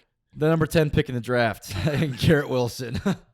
I think he's put in a good situation with the Jets. I like him next to Corey Davis and Braxton Berrios, and I think him and Zack Wilson. Double B's, baby. Oh yeah, I think him and Zack Wilson definitely are put in place to have a good connection over these next few, or hopefully 10 years for them. And then I honestly don't think their offensive coordinator is that horrible. They got Mike LaFleur, Matt's brother. They got Matty's brother? Yeah, they got Matt's brother. And I mean, he made Mike White look like a decent quarterback for like 4 or 5 weeks. Week 6, Mike White, baby. Let's not go too far into the Mike White. No, I'm not saying. I'm saying he. Let's not use that as like a main point, though. No, but I am saying that not, the fact that Mike White even looked decent. Like, that was one game though. It was almost like they won a couple games with him. He only had one good. He had one. He did have game. a really good game. He had like 400 yards. He was great. Let's not use that as a. I think they were also playing like the point. Titans. No, they played the Bengals. Remember, they beat the Bengals when they were coming up. They beat the Bengals. Yeah, remember? Mike White beat them. Yeah. Oh, the Bengals had a few stinkers though in their defense. Yeah, they did. Didn't they lose to the Bears too? Yeah. But anyway, and then Zach Wilson did look better in the second half of the season. But I think Garrett Wilson's just a really good route runner. I think he's someone that you can move inside and outside. Yes, I think. Thanks. And then my pro comp for him is Stephon Diggs. I think they both run routes very similarly. It's a lot to live up to. That is a lot to live up to. But that good receiver. Yes. You love yourself some Garrett Wilson. I do like Garrett Wilson. I think he's going to be a good player for AJ Hawk. AJ Hawk. Do you think he's going to be good? Am I saying I think a lot? Yeah. Okay. You're pulling a me. Yeah, you're coming from the I think king over here. Yeah. Trust me, once you do the I think thing, you look back and I think I'm saying I think a lot. And you pull it back and you start saying I believe or I know or I concur. Yeah. I like my new go-to is I believe. I believe. But yes, I like or just I know. When you say I know, you sound more confident. Yes. But yes, I like Garrett Wilson's ability to be an intermediate receiver, be a possession guy, and do more than that. I watched a little bit of his tape. Good yards after catch guy. He can make cornerbacks good miss. Yak, good rack. Good yak, good rack. So that's how I feel about Garrett Wilson. I love that. Yeah, I completely agree. I think he's in a great situation. I think him being, Zack Wilson's number one for hopefully the next 10 seasons, right? And I mean, he was great at Ohio State. They had Chris Olave. He was the number one on that team. Yeah. On top of the weapons they have already, that young team they're building. Yeah. You hope to see Zack Wilson take that next step this year. If he's going to take it, Garrett Wilson's going to have to be the guy to step up and be the number one on the offense. I think he's in a great situation, and he's on a team that's not like there's a ton of pressure too. It's like, we don't need you to be, this is a great team this year. Like, you have a few drops, you have a few cruddy games. It's okay. Like, we're not, exactly trying to win the Super Bowl this year. So, well, I think Garrett Wilson's in a great spot. I also think the way they're building that line, it's going to give him time to, develop routes and whatnot. It's not going to – I think Zack Wilson's going to have more time. And I also think Zack Wilson – he's a scrambler too. Yeah, so he can make time for himself. And Zack Wilson, the back half of last year didn't look that horrible. No, he didn't. As bad as he did in the first half. He was good. Yeah, he wasn't bad. So, once he came back from the injury, things looked a lot better. So, I'm going to say I was going to say it again. But, yeah, I like Garrett Wilson coming into next year. I think they're set up for a solid future if things go the right way. And obviously, injuries and some of the worst things don't happen to him. Yeah. I feel like it might take a little bit because they still have Corey Davis, so it might take a little bit for him to kind of get acclimated as the number one. I mean, it looked like Zack Wilson's number one guy last year was Braxton Berrios at times. I mean, it's BB, baby. Come on. It's double B's. But that is BB. All right. Besney, who's your number two? Besney's bluff. Right. Number two, I got Jameson Williams, rookie at Alabama, round 1, pick 12, I believe, to the Detroit Lions. Yeah. I think Jameson Williams is in a good spot this season and an excellent spot for seasons to come. I think when you have Jared Goff this year, right, like your team, you're not going to be great. Your you'll win games. I think we all agree the Lions are going to win games. They're going to be decent this year. Jameson Williams is coming off that ACL tear. So, no rush, let's bring him back when we need him to. But, I mean, we pulled the stats up, 30 minutes ago. We saw what he did in college. The guy was an absolute monster. Yeah, I mean, 75 catches for 1,500 yards is just mind-boggling. Especially in the SEC. Yards per catch. That yards per catch might have been a record. That is insane. 15 touchdowns, too. Yeah. So, the potential for Jameson Williams, if this team can go get a competent young quarterback for him to grow with, the sky is the limit for this guy. I mean, you're on a team. You still have Amon-Ra St. Brown, who can be your quality number 2 guy to take pressure off you for 10 years. Yeah. You have Swift, Jamal Williams in the backfield. You got Hawkinson. You got a good O-line. He is in place, if the Lions do this right and get a quarterback, to be one of the best receivers in the league for the next decade if everything falls his way. Yeah. I mean, he is in Detroit. Things typically don't fall Detroit's way. But if they were, it seems like they're building. Though. It seems like they're building the team the right way. There's not going to be pressure on him to play week 1. He's coming off the ACL tear. Get right. We don't need you to come back immediately. We're not trying to win the Super Bowl this year. If you need till week 10 or whatever, come back week 10. No problem. When this guy's healthy, and if Detroit can get themselves a competent young quarterback to pair with him, sky's the limit for this guy. I don't think there's any reason this guy couldn't be like a Tyreek Hill. I know that's a big statement and a bold statement to say, but he's got the talent. That's what the league's looking for nowadays. Yeah, and he's shown it in college. So I think he's in a great spot. And I think the Lions got him at a really good price, too. Well, I mean, if he doesn't tear his ACL, he's the first receiver drafted. No doubt. So and he still went 12, and he tore his ACL. They traded 3 up months to get before him. the draft? Yeah. I mean, that shows his talent. Nowadays, ACL injuries aren't really shit. No, which I honestly kind of don't understand from an NFL GM's perspective, because it's almost like a short-sighted view of things. Obviously, I guess you'd rather have the guy. It's just they're not drafted. It's just because it could happen again. And it increases the likelihood of it happening again, which I understand. Yeah, I guess me saying I don't understand it is probably a little bit far, but I mean, I think most guys would have taken him over Garrett Wilson, Chris Olave, and all those boys. Definitely. I think Drake London too. Yeah, Drake. That was a weird pick to Drake London, Marcus Mariota. Oh, buddy, don't tempt me. Cole, you're number 2 guy. All right, my number 2 guy. You think is I think so. My number 2 guy is Christian Watson. He's one of these receivers. He's set up for success right now. Obviously the Packers just lost Davante Adams. He steps in right now with him, Lazard, Randall Cobb. He's arguably going to be probably the number 1 target on that offense.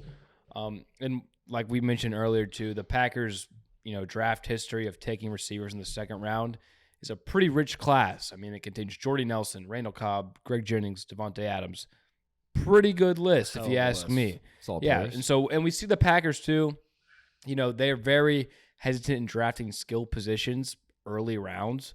So whenever they do take a guy up this high up, we have to respect that, and we have to put a pedigree on his name. And Christian Watson too was a guy that a lot of teams probably had first round grades on, maybe sneaking into the late first round area. But they traded up for him in the second round and snagged him, I believe, at 34. But yeah, this guy too, he's from North Dakota State. This is a small school, but we've seen guys like Carson Wentz, Trey Lance. We've seen some good guys come out of the school. But and I think this guy, honestly, he's not going to fill Devontae's shoes by any means, but I think he could maybe help that, plus also help the Valdez-Scantling departure, which Valdez-Scantling was the deep threat last year for the Packers. Looking great in Chiefs minicamp. Exactly, but Christian Watson too, he's a deep threat, and so Christian Watson is 6'4", 210, and he ran a 4.36 40. We know physically he's 6'4", 200, ran a 4.3. 6'4", 210, ran a 4.36. Jesus. Here's another stat I pulled too. So Christian Watson has the where is it? The 12th highest RAS score, which means relative athletic score in combine history, out of anyone since 1987. The 11 higher than him are Calvin Johnson, Chase Claypool, Javon Walker, Andre Johnson, Vincent Jackson, Julio Jones, and Braylon Edwards. It's a pretty good list. So this guy, this guy's an athletic. Couple shitbirds on there, but pretty good list. He's an athletic beast. Like, we know he's going to step in. He's going to be there deep. At the very worst, I think he steps in and fills Marquez Scantling's role. At the very worst. Yeah. And I think there's a lot more that could be happening with this guy, but I think he fits in a perfect role. He steps in. Packers need wide receiver help, obviously. Yeah. That's their top need on the team. He fills that, maybe exceeds expectations, but I like the fit for him. I think it's a good win-win. I mean, he's got number one receiver traits. He does. That's for damn sure. I mean, he could definitely be an for him, receiver. what better situation could you possibly have walking in as a rookie and have the potential of being Aaron Rodgers' number one target? Like, there isn't. I know Treylon Burke gets dropped into the A.J. Brown role. He's got Tannehill but thrown to him. walk through the door, to get drafted, put the Packer hat on, and walk through the Packer facility door first day, and you're like, I have a really good chance being Aaron Rodgers' number one target. There isn't a better situation than that. Like, no matter where you go, like, you're Aaron Rodgers' guy. We've seen what he's done with his guys before. Greg Jennings, Jordy Nelson, Devontae Adams. Like, these guys have been the tops of their position, obviously because those guys are great receivers, but because they're playing with arguably the best quarterback in the league. So, I mean, for him, it's almost an ideal situation to walk into that opportunity. And hell, it helps that Devontae's not there because he's just going to get more work with Aaron. Yeah, of course. Yeah. All right, so my next guy and my baby. I love this man. Kevon Thibodeaux, the 5th overall pick in the draft. I think he's stepping into a good situation because there are 3 other good defensive linemen on that front 4 in terms of Dexter Lawrence, Leonard Williams, and Azeez Ojulari. 8 sacks as a rookie. I like that. And then I think us getting pretty mid. Yeah, I'll take it. For a 2nd-round pick, I'll take it. Mid. And then getting Wink Martindale and hiring him after the Ravens fired him, I like that just because he's a guy who likes to use his outside backers and likes to use edge rushers and deploy them in a way that really helps put pressure on the quarterback. I just think this guy at points before this year was the number 1 prospect, and he definitely has those traits. I think he's an athletic freak. I'm sorry. I know he's an athletic freak. Damn right. You don't think he knows. Yeah, and I think he has definitely the potential to be one of the best edge rushers in the league, and one of the best edge rushers in Giants history, which is saying a lot. With cowboy.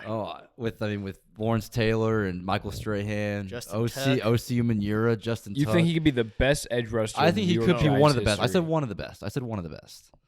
Okay, it's like me saying arguably. I respect that. But yeah, my pro comparison for him, I think ceiling is a Khalil Mack type of guy. My floor is Jadeveon Clowney. I think he should be a pretty good floor for a guy who's been questioned about his motor. Well, I would be upset if he was someone who never got 10 sacks in a season. His floor's Jadeveon. That's what I have. I think that's a bold floor. I would be I upset. think his floor is out of the league in 6 years. I think his floor is who the fuck was that Oregon edge rusher? Deion Jordan. Deion Jordan. Or Dante Fowler. Jesus. Yeah, no, Deion Jordan. That's his floor. Athletic freak. That's his floor for sure. I think his floor is bust. Top completely. prospect. Yeah. Now athletic beast. There is something to say. Slow motor. about, Deion Jordan's definitely his floor. Yeah. I'm Definitely. Jesus. There is something to say about like if we did like a mock draft for the 2022 NFL draft in 2020, Kevon Thibodeaux would be the unanimous number 1 pick. So like he's been the guy forever. Yeah. I think seeing him drop how he did. That don't mean shit telling. though, because it doesn't. It's telling that he dropped. Because we see We've guys that are questioned the his unanimous motor. 1, then 2 years later they're 7th round Of picks. course. Yes. Yeah, I mean but I mean he's been one of those guys that like since high school it's been like this guy's. I mean, he was- monster. I mean, He that was was number two. Bo also Scarborough. Chad Kelly. Chad Kelly was hyped up that much? Yeah, I know hell Bo yeah. Scarborough was. I know Chad we all Kelly, creamed our dude. Chad pants Kelly in was whatever hy- class we Chad had Kelly reading was that hyped Bleacher up, Report. dude. He was? Oh yeah. Bo Scarborough Oh, yeah. in high school Bo was a Scarborough. legend. That Bleacher Report article tickled my peaches good. Those But highlights yeah, are I mean insane. like Thibodeaux, I don't know how good. I mean, I guess you're right. Like, Look, I'm a Giants fan. I know you're a Giants have- fan. I'm a Y'all little do bit- have talent on the D line. For the little talent you do have, you got it on the D line. So he's walking into a good position where he's not going to have like double teams and everything every play. Yeah. There's questions about his motor, his size. How's he going to adapt to the NFL lifestyle? So I think his size, right? Definitely not his size. Not his No, he's size. small. He's a big guy. He's not He's small. like 250. I think he's a pretty big dude. Cool. Go get him. I thought he was What's his small. name? Kevon Thibodeaux. K with a Y. I'm pretty sure he's like 245. No, he's bigger than that. He is. What were his combine numbers?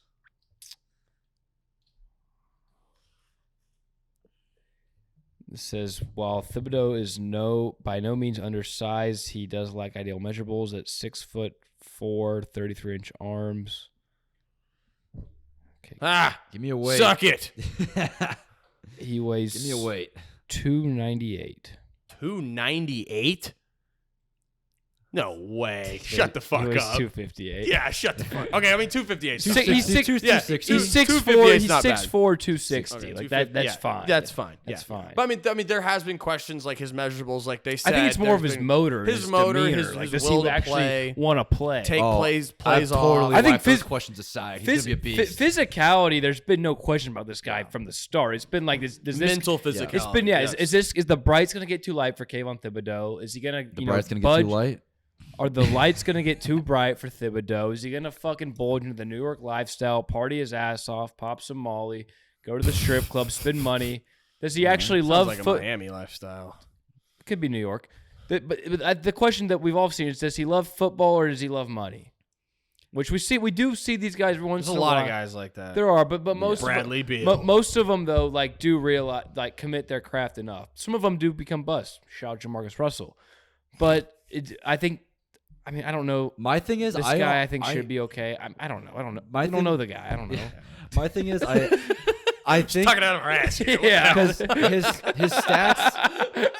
his stats in Pac-12 championship games and bowl games that he played in were good stats. I mean, he had 2.5 sacks in a couple. Bradley games. Anae also won the Edge Rusher of the Year. The only thing I have a problem with you college. saying is his floor is Jadeveon That's Clowney. fair. Like That, yeah, you cannot that's a say reach. that. That's a big reach. You gotta change. I, like, bro, in 5 years, if he's not on the Giants and he's a bust, would you be completely like shocked? Deion I'd be Jordan. pissed. Like You would definitely be pissed. I'm Of course gonna you're a jerk Giants my own fan. dick here and say Deion Jordan is like the best floor that there is for him. A top pick in the draft, went to Oregon, athletic specimen, has motor concerns, has personality concerns, third overall pick to Completely the sucked. Dolphins, fucking flamed out after 4 years. Like that's the Yeah. perfect floor I think for that him. is the perfect That's floor. literally like you cannot tee it up any better than Yeah. that. Okay, that's fine. That's what y'all's floor Not is. It's not Jadavion one- Clowney. That's Get a out line. of So here. so let me ask you. Jadavion You Clowney's would still a not be solid shocked player. if he's a bust. You wouldn't be. I know you'd be pissed. I get that. You're His a Giants fan. Dude, Okay, like, I would've fine. been- I his would floor's be- I would Clowney. be You a wouldn't be little- that shocked, would you? I would be shocked. Not a little shocked. I would be somewhat shocked. Like whatever the 50 percentile mark is. Well, what'd like you right say in the about middle. Eric Flowers when y'all got him at what, 7? I don't remember what I said about him. I hope I didn't say Daniel anything Jones good. at 6, 7. I was pissed. I was on the phone with you. I was Yeah, pissed. you I broke punched a your car. piece of my car. Yeah, and it took you Saquon about Barkley it took at, you about 2? 12 hours to get on the Danny Dimes train and tell He me had that that he was gonna be great great. game. He had that great game. New in York- Tampa Bay. He's the the New York- Manning's boy. He went to their camp. The He's New gonna be York real Giants good. have proven to us in the past few years New that they regime, are new dog regime. shit at drafting. I don't It's a new care about new regime. regime. It's still the same owner, still the same top of the pinnacle. Eric Flowers sucks dick. Daniel Jones sucks dick. Who was the last one? Saquon Barkley, 2 overall pick. Can't stay healthy. Tears his ACL fucking going up and doing yoga with a bunch sorry. of moms at the YMCA. Like, you can't say his floor's Jadeveon Clowney. That's whatever. fucking That's ridiculous. fine. My bad. Fuck off. I'm a Giants fan. No, don't man. tell me to Line him up, Like, baby. this- tell me to get mad. Get mad. Like whatever, man. Like I think his floor is. If he's just someone It's who nothing doesn't personal, get, bro. who doesn't get double-digit sacks in next 5 years, I'm gonna be pissed. Like we took with the 5 Of course overall you're going to be pick. pissed, but you can't use that as bias to floor. His floor is complete bust. Anyone who Yes. knows Okay. anything about Yes. the draft would Yes. say Yes. that. Andrew Luck, I guess Trevor my Lawrence, glass- any top prospect, their floor is not a good player. Jadeveon Well, Clowney, maybe for Andrew Okay, Luck or Trevor Lawrence. their floor- Those but guys their were floor. like blue chip but they're prospects. that's Okay, what I'm I saying. We guess- can't even put Kadavion Okay. or whatever. Oh, in hell this. no. But that's what I'm saying. Like Jadeveon Clowney is still a good player Okay. in this league. Okay, maybe I should He's a have good prefaced player. it like He's at not his- what he's supposed to Maybe be. I He's a should have good player. prefaced it as that at his best, his floor would be Jadeveon Clowney. And No, you can't do that, That though. You doesn't- can't say yeah, at no, his no, best. no, That doesn't make any At sense. his best, yeah. At his best, he's who'd you say? The Khalil floor, Mack? Mack, what yeah. floor means is the worst, The case worst, scenario yes. for this Okay. individual player. I It's guess not I was being too the positive. best Y'all worst do have- case. That okay. doesn't make sense. Okay, yes. Okay, yeah, you're right. I probably, as a floor, I was thinking the sky's the limit for this fucking kid. So yes. It's as not. as his, He's gonna blow. as his Deal with it. as his floor, yes. He's going to Vegas and snorting cocaine off hookers' tits every as weekend. his floor, yes. But I do think that this should hopefully go better because Gettleman's not there, and he ran this franchise into the ground for 5 years. But Yeah, but his floor's not Jadeveon. Still- yes, still that's yes. Danny I Dimes, will. I will whatever. agree to that.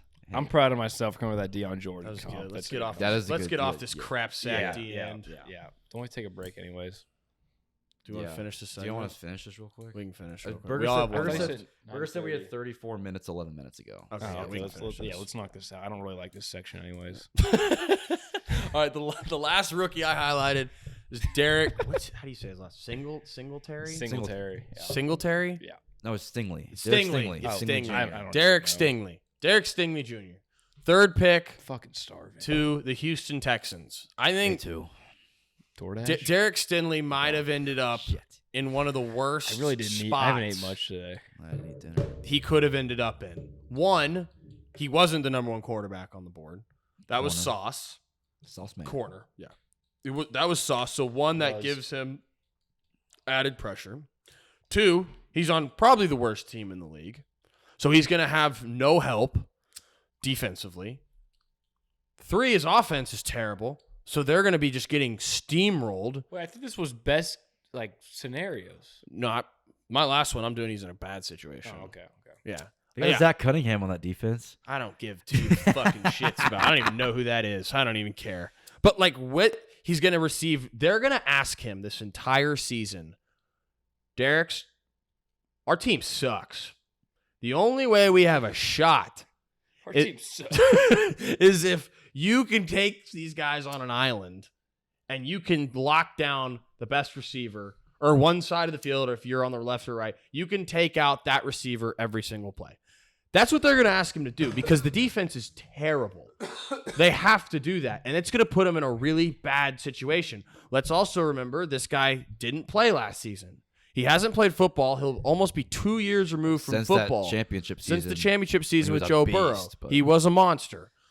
He hasn't really played since that No. season. So first football in 2 years, you're dropping him into the NFL and saying you are locked up one-on-one with the best receiver in the league, or best receiver on whatever team we play every single week. And also our offense is going to be completely dog shit and you're going to have no safety help. I think Davis Mills going to do something to that offense. I hope he does. Davis Mills showed promise last year, but no one's going to be shocked if the Texans are drafting one Yes. overall and they have the worst defense in the Yes. league, right? I think you're looking at like a Jeff Acuna 2.0 here, possibly worse.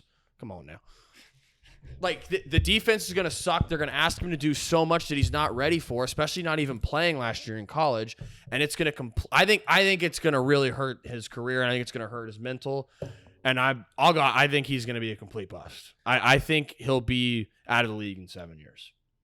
I mean, the only way that the only way I could argue that, like, obviously everything you say is logical, it makes sense, right?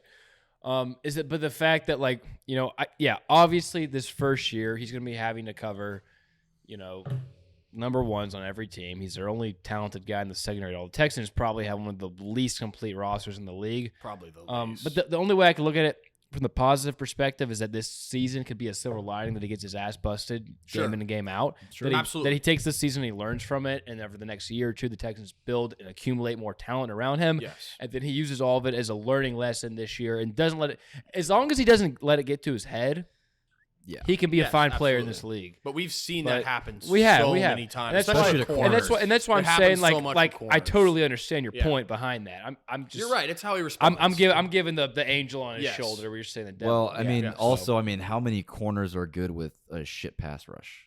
Like, I mean, he's going to be covering for 5, 6, 7 seconds at a time. Exactly. Can y'all even name one guy on the Texans D line? Charles Minahu. Oh, Hook 'em, baby. They have that Blaylock guy. TCU. Oh yeah, boy. Ross Blaylock. Ross Blackcock. Blaylock. Yeah, Blackcock. Ross Blackcock. Yeah. No, they got Charles Minahu, 3rd-round pick last season, Texas. Yeah, good luck, buddy. Yeah, he's screwed.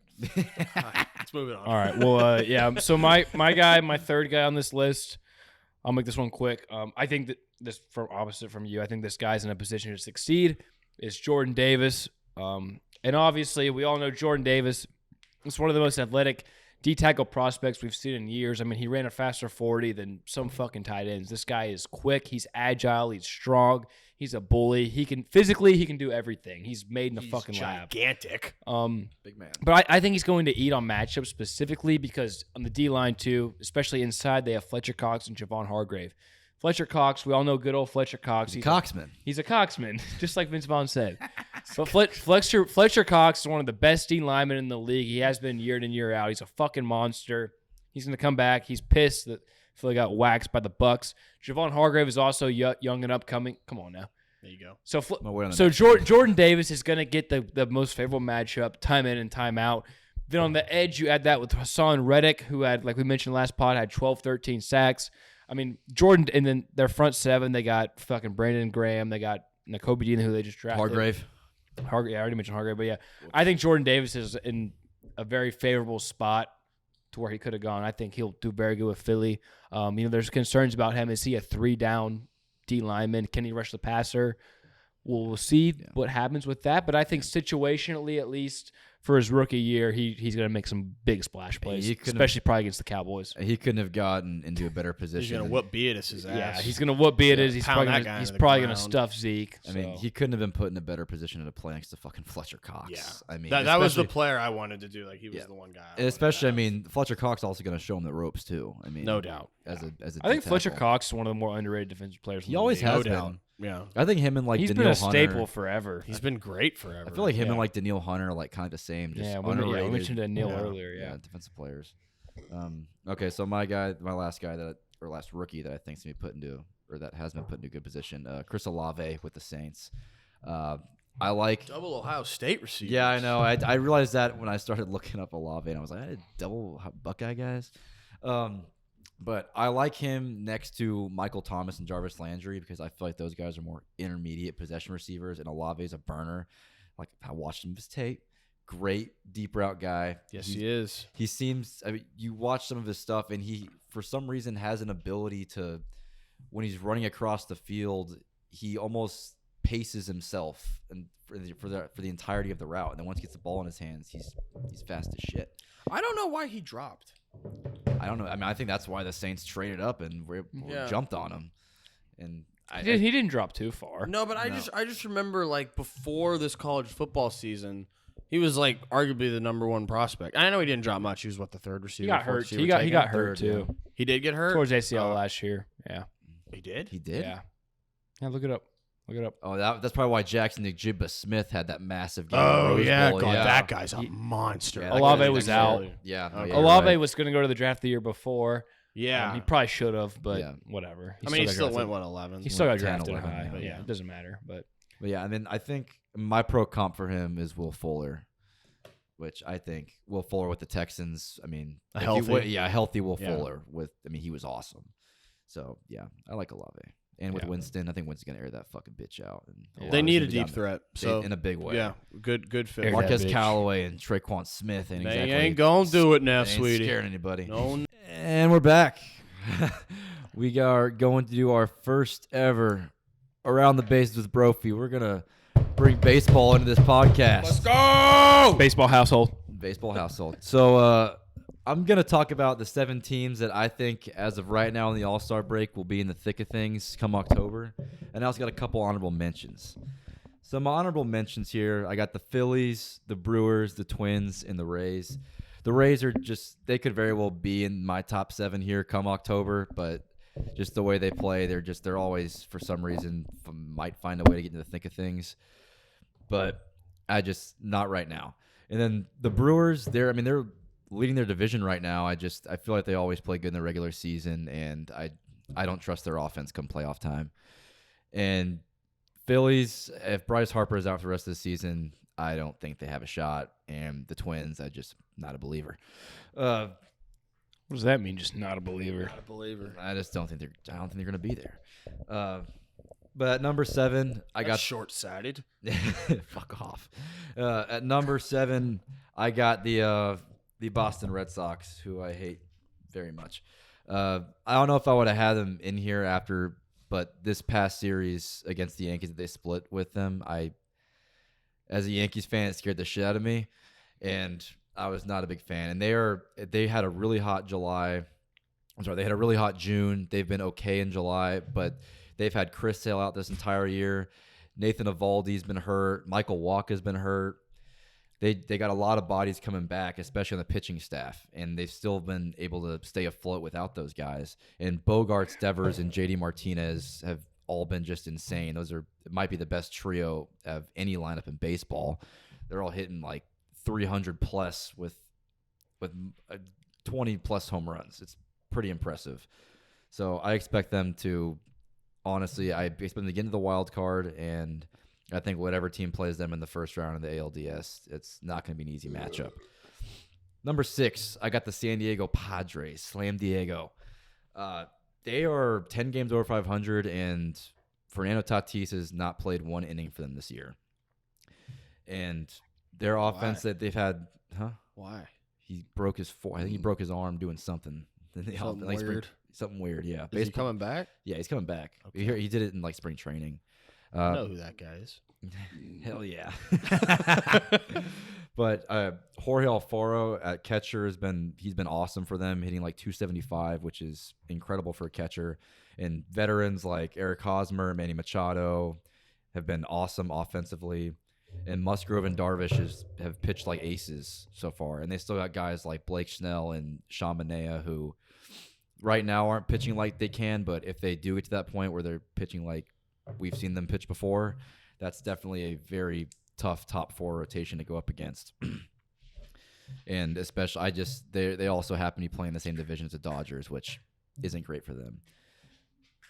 Number 5, I got the Braves, the defending champs. They've picked things up in a massive way here over the last month and a half. They were 6.5 games back in mid-June, and now they're 2.5 back at the Mets.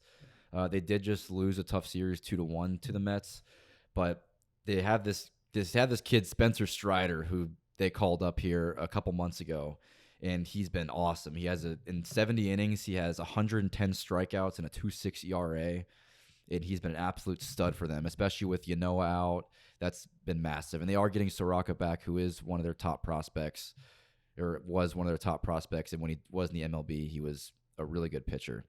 And Matt Olson, while he hasn't been Freddie Freeman, he's been a very good addition. And guys that we expected, like Acuna and Austin Riley, have been awesome at keeping this offense afloat.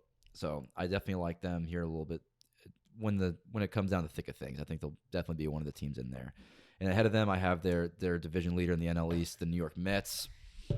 Y'all having fun? Love baseball. And, Hey, this is around the bases with Brophy, not with Luke or Cole, with Brophy. Yeah. So I'm just gonna entertain myself with this football. it would not shock me if the Braves overtook them to win the NL East by the time things are all said and done in October. Their pieces. I mean, they've done as good as they have, and that's with Scherzer and DeGrom out for just about the entirety of the season. Scherzer just got back, and it looks like DeGrom's not far behind him. And they've gotten massive contributions from guys they've signed over the last couple of years, and that's Francisco Lindor, Starling Marte, Mark Canha, Taijuan Walker. Looks like to be a great asset for them. He's got a 2.25 ERA, and he's been a great starting pitcher for them. So I definitely think that he's been good for him. Yes. Wait, did you say Yu Darvish was on the Padres? Yes. Is he still good? Yes, he's been really good this year. Really? He has like a 3.3 ERA. Yeah, he won the Cy Young last year. No, he didn't. I thought he did. I honestly don't know. I think Darvish? he was in the running, I think. Yeah. But yeah, this might be the year the Mets actually make some noise. We've been talking about it for years, but this might be the year. Number 3, I got the Dodgers, who are Boo. Why do you like the Dodgers? Because they literally just buy their team. I know. So do the Yankees. Yeah, I don't like the Yankees either. Hey, they haven't I don't bought like their it. entirety of their team. Ah, shut the fuck Not like up. the Oh, Dodgers shut did. the fuck up. The Yankees? I think baseball.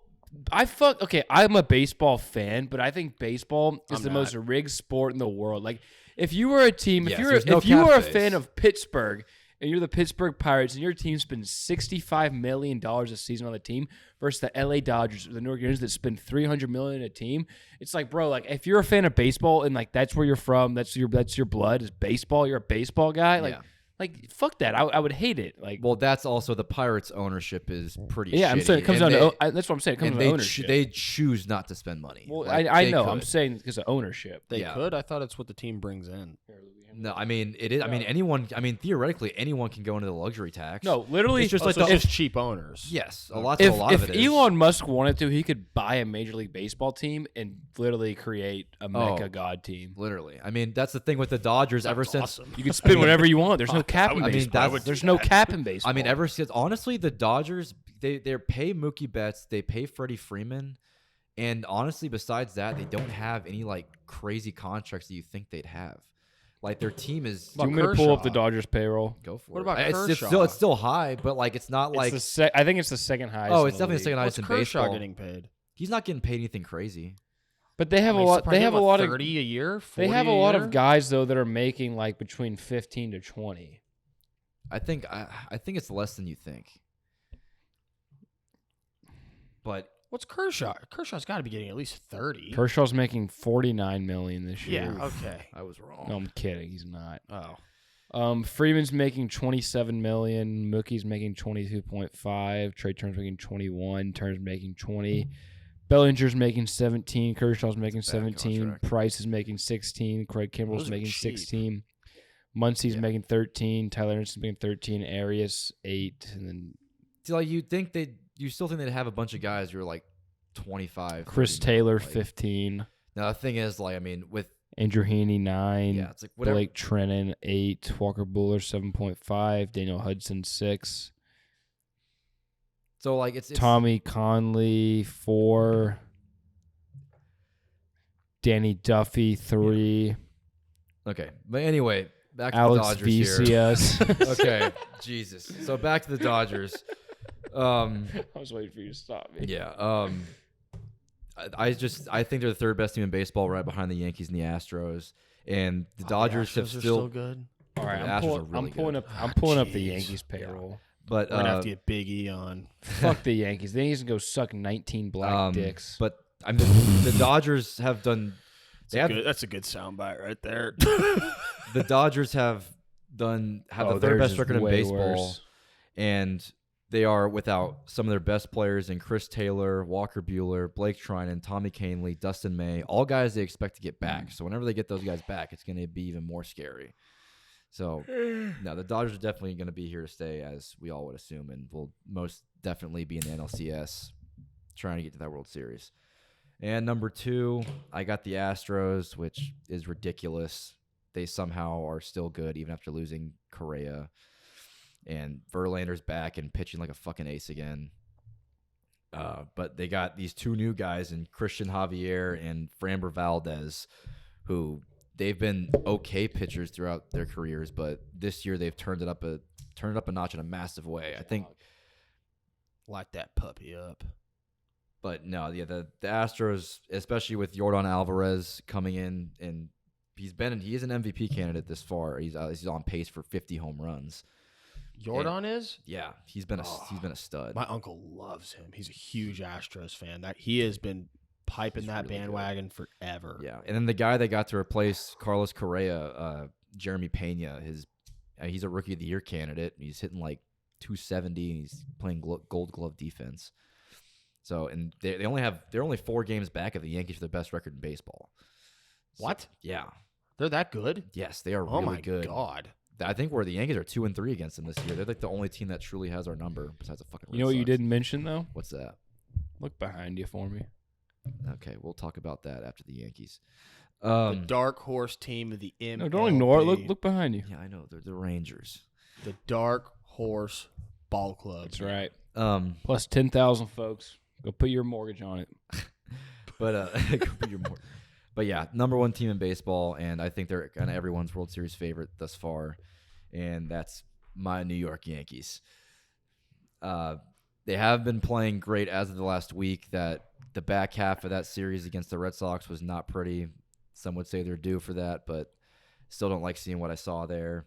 They just dropped 2 of 3 to the Reds somehow.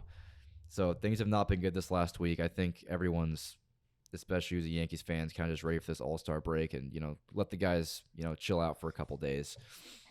They definitely need to make some sort of move and find another outfielder at the deadline because Gallo ain't it. Hopefully we can get rid of him. His 165 batting average ain't exactly cutting it, but hopefully they can get Aaron Hicks, though. I don't mind Aaron Hicks. Is he not good enough for New York? Or No, I don't mind him. I think he's a solid player. I know you're fucking with me, but No, I'm not fucking with you. I'm asking a legitimate question. You said hopefully we can find another outfielder. Is Aaron Hicks not a third option for y'all? No, but I think they want to find another outfielder. They want to find a 4th outfielder, so we can switch DH between Judge and Stanton so they can be healthy going into the postseason. And if we could get someone like Benintendi, that'd be fucking awesome. Y'all probably can because y'all cheat. So Yeah, I don't think we cheat. We got good prospects to trade. Because you have more money than anyone. You don't get prospects with money. International ones, you International, yes. That's how you get most of your players. Volpe we drafted. He's our number 1 prospect. That's one guy. Name more, please. Pereza. Clack Schmidt. Who the hell's Clack Schmidt? You're not going to know any prospects I name. I know Pereza because of the show. Yeah. All right. Either way. Yeah. So yeah. This is around the bases. This is a riveting segment here. So can we talk about what people really care about? y'all wanted me to do this. And that's the Texas Rangers. Are we actually going to talk about the Rangers? Are they good? No, They're okay. They're below average. They're very okay. Let's just move on from baseball altogether. Yeah. Well, I'm not going to do this again. Jesus. Hey, shout out Nick Prado, my second cousin, number 1 prospect for the Kansas City Royals. Shout out Nick Prado. Okay, actually their number 1 prospect. I think so. All right. What is it? Nick? Yeah. Nick Prado. Pratto. Okay, let's talk a little NBA here. Some news has come out in terms of Donovan Mitchell possibly going to the Knicks. KD's always a conversation He's in as well. AAA. Ah. He's batting 240 though. Yeah. He's got 17 bombs though. He's a bomber. He's a bomber. Figure it out. He's a bomber. Holy shit. So who do you want to talk about first, Donovan Mitchell or KD? Let's do Donovan Mitchell. Okay. Get him out of the way. Yeah. So, yeah, I think as of 11 a.m. this morning, his odds to go to the Knicks were down to minus 200. What? Somehow. That's what on Minus 200. Bleacher Report tweeted. Holy hell. No, his odds are minus, like last night it was plus 350, and then this morning at 11 a.m. it was minus 200. So let's say Jesus. Well, they must know something we don't. So let's say Donovan Mitchell does go to the Knicks. Yeah. What's that package look like? Well, I mean, if you're the Jazz, you just got 5 first-round picks and players for Rudy Gobert, which is just just an awful job by the Timberwolves, but we've already talked about We'll that. get to that in a little bit. Yeah, But you pick a side, guys. I mean, I think that's baseline. Obviously, I think Donovan Mitchell has more value than Rudy Gobert. I don't think anyone would dispute that. If you do, I don't think you know anything about basketball. Like, I think that's pretty common knowledge. It's like, who would you rather have on your team, Donovan Mitchell or Rudy Gobert? I think everyone would have Donovan Mitchell. Yeah. So I think that package is baseline. And like we were talking about earlier, Danny Ainge, this guy is a wheeler and a dealer. Like, this guy makes deals, and he makes really good deals for the side he's on. So I think baseline package is 5 firsts, a couple players, and you're looking at a few pick swaps. So whether that comes from the Knicks, the Heat, maybe a dark horse team, like, they're going to end up. So you think even if they give up R.J. Barrett, it's a minimum of 5 No, picks? not R.J. Not R.J. Because R.J.'s a good young player that a lot of people like. I personally don't like R.J. To match salary, though, they're going to have to give up R.J. Well, you could give up They're Julius. probably going to have to give you up could Julius. do a lot of different things. They're probably going to have to give up Julius. If they give up Julius. Well, I think in the eyes of New York, they probably still value Julius. Julius is a good player. I also think Julius is solid. I bet the Jazz don't want any part of Julius, because if they trade Donovan, they're definitely just going, we're rebuilding. But they have to match salary. They have to match salary, though, at the end of the day. Yeah. I mean, they just signed Mitchell Robinson to a big deal. I'd assume they want to keep him. So, I mean, we'll see what they do. The Knicks minus 200 is crazy. That is shocking. For him to be like which team he's going to go to, he hasn't been there hasn't really been a significant update that's been he's going to be traded to this team or that team. For them to be at minus 200 is remarkable. That means they know something we Especially don't. in less than 12 hours. Literally. So I think really the only 2 teams you're looking at for Donovan Mitchell are really the Knicks and the Heat. Yeah. I think those are the 2 teams that it would make. I don't know if it even makes sense for the Knicks, but it's the Knicks. They got the cap space. I feel like they got the market. So. I feel like the Knicks are so desperate that's if it comes down to R.J. Barrett and 3 or 4 first-round picks, they definitely add the 4th just to get him. What do you think if they did add R.J.? So if let's say they build a deal around R.J., what is the complementary pieces to R.J.? I would say 2 or 3 first-round picks. Quickly. I bet it gets maybe up to, Obi Toppin. Quentin Grimes. I bet it gets up to 4 first-round picks. Even with? I've seen some shit. Knicks fans that do not want to get rid of Quentin Grimes. Quentin Grimes has been balling in the summer league. He's a good player. There's some Knicks fans that want to hold on to him. He's been balling in the summer league. But yeah, if they were to break their back and say, okay, we'll put RJ in the deal, I don't think it would take a ton more, 2, 3 first-round picks, maybe a few pick swaps. There's a minimum 3. Yeah. I think if the Knicks acquire Donovan Mitchell, I think Donovan Mitchell's going to get to New York. I think that New York's going to send R.J. Barrett, Emmanuel Quickley, and Obi Toppin, and 3 unprotected first-round picks. And this gives New York its big marketable guy that they can pair next to Jalen Brunson. I think their defense is going to be very questionable with 2 6'1" guards in there, 6'2", whatever he is. Backcourts are going to eat. They're back, them. And regardless, even if the Knicks make this trade, I think what's best case, they make the second round. I don't think they're pushing a real contender in the Eastern Conference. No, absolutely not. But the city of New York is so, and the Knicks are so desperate for something legitimate and a real foundational piece. And I think that they know that Jalen Brunson really isn't that piece. I think they're just telling themselves that, trying to tell the fan base that to get some hype up, get momentum going. Yeah. We saw Randall there a few years ago, and All NBA, whatever it may be, but. I think the Knicks are just trying to go all in right now, cash all their chips in to get something, and I think that's the trade that'll happen. And I mean, the fact they're at minus 200 right now, too, we don't know this info, but that's looking like where he's going to go, right? If it's minus 200, there's got to be a reason for that the public, us, doesn't know. No, I think that Danny Ainge just – because, we saw the deal he made with Boston and Brooklyn with trading Paul Pierce. Gutted Boston.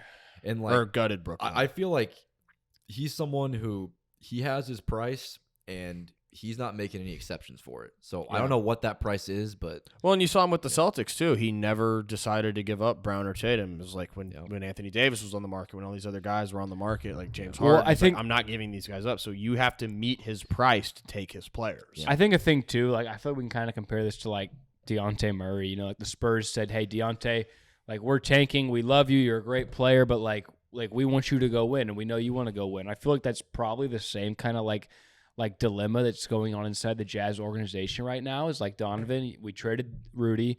We're probably not winning with this core. So if we get your consent, which I'm thinking Donovan will give them their consent, then we'll go ahead and trade you off. And like and that's how I think organizations should do it too, right? Like if you have a good young star that's 24, 25, 26 or whatever it may be, and they can really go help win a championship, like be straight up with them. Don't fucking beat around the bush. Be like, dude, like look, we love you. You sold hella jerseys. Like the city loves you. You brought a lot of good things to our team, but obviously we're not going to. This is the best case scenario for you you and the team. We're going to acquire draft capital. You're going to go to a team to where you can win right now. You're going to be happy. Well, I think that the reports. I think it's the same thing. Yeah, the reports that have come out show that. Like they've said, we're starting to listen to officers. They've obviously had the conversation with Donovan Mitchell, and Donovan Mitchell's obviously expressed like whether or not he would like to stay in Utah. He's like, I am good with going somewhere else. Yeah. So and like, if Mitchell go, like I personally want him to go to the Heat. I think that would be super fun. Like if you could make a package around Tyler. I think we all just want to see the Heat get another star. Absolutely, because the Heat are right there. It's just they're missing that second score. Like and we saw it in the playoffs. I was saying Jimmy Butler. If Jimmy Butler doesn't go for 30 or 40, like they have no one that can score. Yeah. Really. I mean, Hero can give you spurts, but like if they could build a package around starter at this point, no one can initiate offense. No, if you could build a package around Hero though, and maybe Duncan Robinson and a lot of firsts or swaps or whatever, and you can run into next season and you have Lowry, Mitchell, Jimmy, and Bam on top of, their other like Gabe Vincent and, those other Max Strauss and those other guys, Oladipo. Like maybe some of those guys are included in the trade. But if you have that four of Lowry, Mitchell, Jimmy, and Bam along with some good role pieces, like the Heat always figure out a way to utilize their role pieces to their maximum potential, the Heat could be really good. And that's a team that could then really contend in the East, even when the East is at full strength, like when Milwaukee gets Middleton back. That team is still going to compete heavily. So that's the team I want him to go to. I would listen to. And that's a team, too, to where, like, versus where New York really can't, help him out, the defensive deficiencies. Like Miami has Jimmy Butler and Bam, like, two of the best, most versatile defenders in the league. So, like, you slide Donovan in there. Like, Kyle Lowry, there may be problems there. But, like, overall defensively, you're still going to be fine. Yeah. So, gun to your head, is Donovan Mitchell on the Jazz roster at the beginning? So when this season tips off, is he on the Jazz's roster? No. I think he's traded in the next week or two. I'm sorry. My thing is, I think Ainge has his price, and because of that, I think these negotiations. Because apparently the Rudy Gobert, that went on for 2-3 months. Apparently, what they were going to give up for him. I think the Heat will eventually succumb to the price. I know Pat Riley's going to drive a hard bargain too. He's not going to get fleeced by Ainge. Those conversations. But I think at the end of the day, the Heat realize that one, their real core of Butler, Bam, and Lowry is not getting any younger. The East is up for the taking right now. If you were to add Donovan Mitchell, I mean, we've seen Milwaukee at full strength. The Celtics just added Malcolm Brogdon. They're only going to add chemistry. Philly's still there. They added PJ Tucker. They brought everyone back. I'm gonna say yes, and the only reason I'm gonna say yes too is because his contract doesn't end till 2025. So Utah still does have leverage, and I agree with you. Where I think Danny Ainge is gonna hold out until as long as possible, or until Donovan's like, dude, like I want out. I think he's traded until he makes it absolutely directly clear that he wants nothing left to do with this team. I think he's traded before the All-Star break this year. Yeah, I think he's traded in the next 2 weeks. I think a mid-season trade. Yeah, is I could definitely see an in-season trade because these trades, like you said, they brew for a while. But you also have to think they've been having these Donovan Mitchell talks for a little bit. Like just because the report just came out doesn't mean that they haven't been talking to teams. So I think there's already a preliminary deal in place. Yeah, they're adding sweeteners and things like that. I think this trade happens. I think we've seen Utah show they're willing to tear it down. They're willing to gut everything and just build the farm. And I think at this point, like, what do you like? If you're the Jazz, why go into the season with Donovan Mitchell and nothing else? Like, you might at this point, like, let's just blow it up. Let's tank. Let's hopefully get Victor Wembanyama. It all depends on it all depends on like what the market is for Donovan. Right. I just think that right now maybe they're not because like let's see a team has a guy get hurt, right? Like for a perfect example, like let's say the Bucks, Middleton goes down. That's probably a bad fit wise, but something like that, where maybe a 2 or a 3 guy goes down, and then a team wants to push their chips I even feel like more, in then his NBA market though, you might don't go see up. that Or if much. Donovan's Like, popping off. I feel like in the NBA you see it more like a role player went down, let's replace the role player. I feel like when a star player goes down, it's very different to where They're all it's like, tagged to like massive contracts. yeah, it's very different to where like we can't just replace this star player with this other star player. Now maybe this is a different circumstance where it could happen. Yeah. I just feel like where the Jazz are and where especially I think the Heat are the dark horse team. I know that the Knicks are minus 200. Maybe they know something we don't know maybe. And the other thing is with the Knicks already at minus 200, I think that means he's getting traded. You would think. So like I think that means he's going somewhere. Yeah. I believe that the Heat are going to be backed into a corner and they're going to be like, we have to go for this right now. Wait, like we don't have much time, so we have to make this trade and push for it now. Is that Knicks minus 200 for the team for him to get traded to, or the team he's going to start the season on? I think the team he's going to get traded to. Okay, so it doesn't include being on the Jazz. No. Okay. But yeah, I mean, the way I see it, I think one team, whoever it is, whether it's the Knicks, the Heat, whoever is in the Donovan Mitchell sweepstakes, I think they're just a piece or two away, and Ainge's just going to hold out, and then eventually one of these teams will get desperate enough, like 10 or 15 games in the season, and just be like, fuck it. All right, let's just do it. That's the way I feel like it happens soon. But like, okay, let's look at this way. Other than the Knicks and the Heat, what's another team that one would be fun for him to go to and two could make sense logistically? The Grizzlies, that would be a nasty Their backcourt fit. defense would be horrible. I don't really like the Grizzlies. I like the Grizzlies. I mean, him and John next to each other. That would be nasty. disgusting. There's no defense though. Their backcourt defense would. The definitely backcourt get defense hit, would be but rough. But I mean, you And have neither- two great offensive. I mean, players. and neither of them are like that great of shooters. I don't think Mitchell's a pretty. he's a good shooter. He's a good not. He's shooter. not like great. No, though, he's not a shooting. great I shooter. feel like by No. Jaw, Yeah, you he need shooting by Jaw. I he'd feel get like, more to open maximize. shots. But I mean, Shots. compared to Desmond Bane, like how much? I mean, I don't think. That Well, I there's think a Bane's difference. definitely a better shooter, but they're I don't think there's a they're big difference between Mitchell and Desmond Bane shooting wise. I think Don Mitchell's. I think they're basically almost the same shooting. Like I wouldn't say Desmond Bane's a great shooter. He's a good shooter. Well, they're different players. They bring Right, totally absolutely. like fits to the table. Yeah, absolutely. But the Grizzlies also have a mindset of like we're a defensive team. Taylor Jenkins, the coach, is a defensive coach. Like just like the Heat. Like if Mitchell went to the Heat, that Donovan Mitchell's going to play better defense on that team. Like if he went And to the Grizzlies, we they're also gonna play haven't seen better Donovan defense. Mitchell really off ball too much either. Yeah, he's been the one initiating offense for the last Yeah, couple so of we years. really we don't really know what that looks like. So yeah, yet. I feel like if he does go to a team where he doesn't have to initiate offense every possession, I bet he will have more energy for defense. Absolutely. And he's super athletic, so you would assume he can be good at defense too. So I mean, like, I know the Lakers really can't make a trade for him, but if the Lakers could make a trade for him and you were to swap, that would be great. I mean, if you were to swap Westbrook and a lot of picks and you were able to parlay that Their into one Donovan 2029 pick that they have. maybe they even bite the bullet and throw in THT. Like, that would be nasty. Yeah. But I mean, you could do that. There's other teams. I mean, like, even the Bucks, like, as a fun option. Like, maybe they say let's throw out, Holiday or Mitchell, or Holiday or Middleton, and let's bring in Mitchell. Like, what does that look like? I mean, that would be a massive mistake, but I think so too. Yeah, but like, I think you keep it together. I think you keep it together. But like, I think that could be a very like dynamic. I mean, like, I don't think there's any doubt. Chris Middleton and Drew Holiday, Donovan Mitchell's better offensively. I don't think there's a really question there.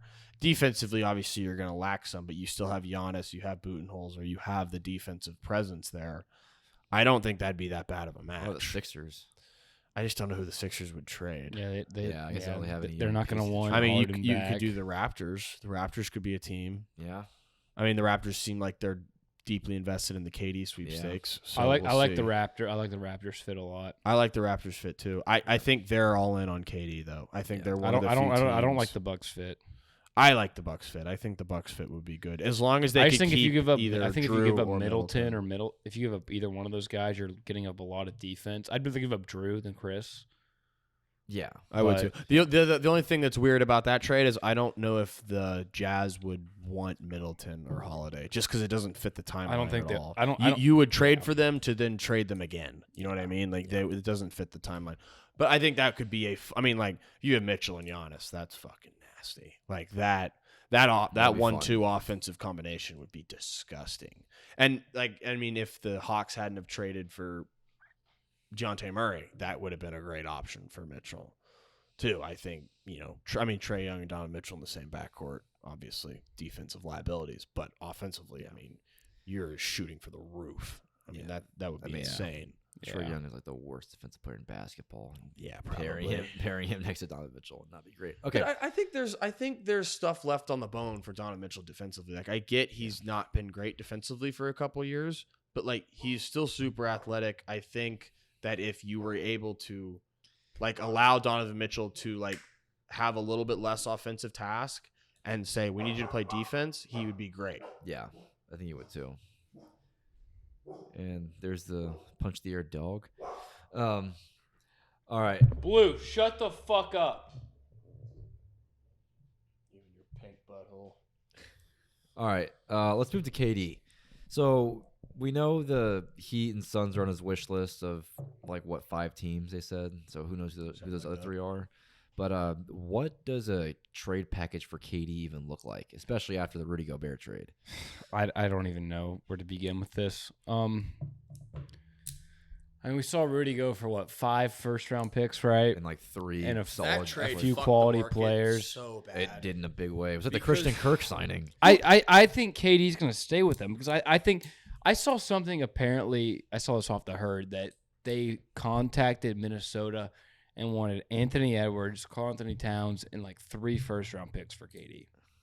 Like Sean Marks and the Nets are like delusional as fuck right now. I don't know if they're like off bars or what, but like they're fucking retarded. Like KD like is great, but like you're Anthony Edwards, Karl Anthony Towns, and 3 I don't even know if first I round picks straight up. Yeah, I don't That's think I a would question. either. Like that is a real question. I don't think I would either. I think KD stays with them for like the near future because they're not going to get what they want. I think we're seeing the Nets playing hardball right now. And like what if you're Sean Marks and you see Rudy Gobert go for what he went for, in your mind you're like Kevin Durant's at least twice as good as Rudy Gobert. At least. Yeah. Like there's no reason I shouldn't get way more than what the Jazz got. So I think that's your baseline level, and you're seeing all these teams like the Heat and the Raptors and the Suns, and it's like we're not going to gut our entire teams and give you literally everything we possibly have except for maybe one good piece just to get Kevin Durant. Because it's like if you're the Suns, for example, and you trade Bridges, Crowder, Cam Johnson, and Aiden and 5 first-round picks, it's like you have Chris Paul, Devin Booker, KD, and literally nothing.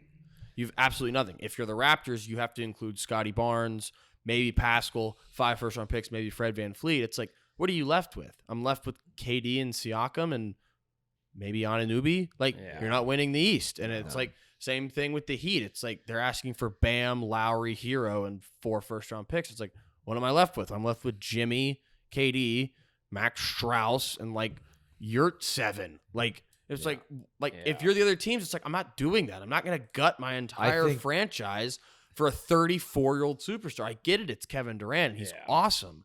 But, like, there's a giant divide in what the Nets see KD's value as and what people are actually willing to give up. Because you're not going to give up your one entire team and future for a guy who's never proven he can actually lead a team on his own to a championship. Well, and the problem, too, is, like, I feel like KD's only going to want to go to a team that's, like, competing for a championship. Exactly. And all these championship teams, like, have their roster, have their core set. Yeah. It's like they'll maybe make a tweak here or there too, but when you're asking to like kind of tear down like the main like basis of that core, like with the Heat, like Bam, Hero, Lowry, whatever it might be, it's like you're like you said, you're left with scraps. You're left with like one good piece and then scraps. And the NBA, today's NBA nowadays, can't do that. There's so much talent to where you can't just like, okay, we have these 2 guys and then veteran minimums, Max Strus, fucking CJ, whoever the fuck. Like, it doesn't work like that. Like, it's a team game. It's not, and we've never seen Kevin Durant be that guy who can have one other good piece and a bunch of crap. Yeah, like LeBron. Like, if LeBron was 34 years old,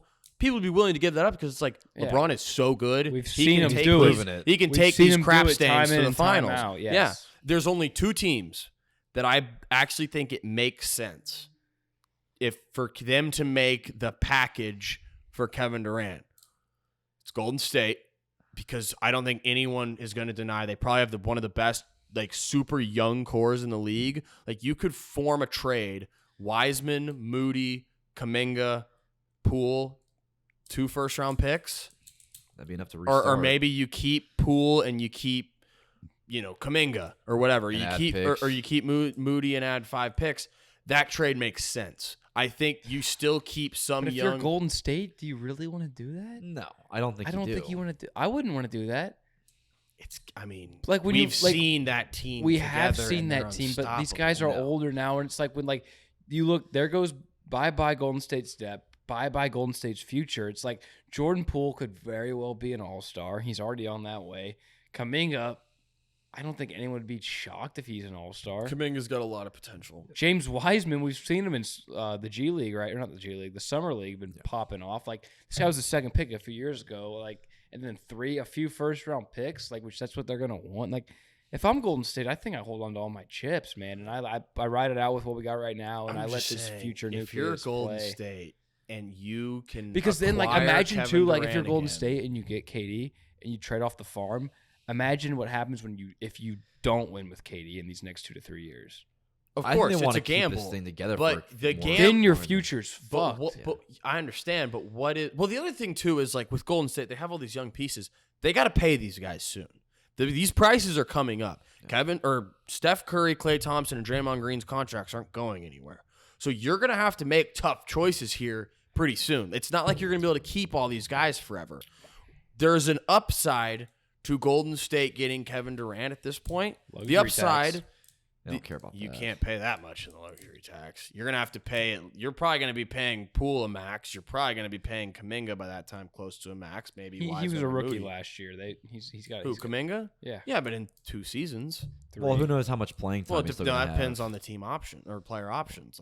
There's a lot of things that go into that. NBA rookie deals are 4 years. No, there's options in there. There's 2 years and then options. It's an option for extensions. There's options for extensions. Yeah, and so there's a lot of moving parts.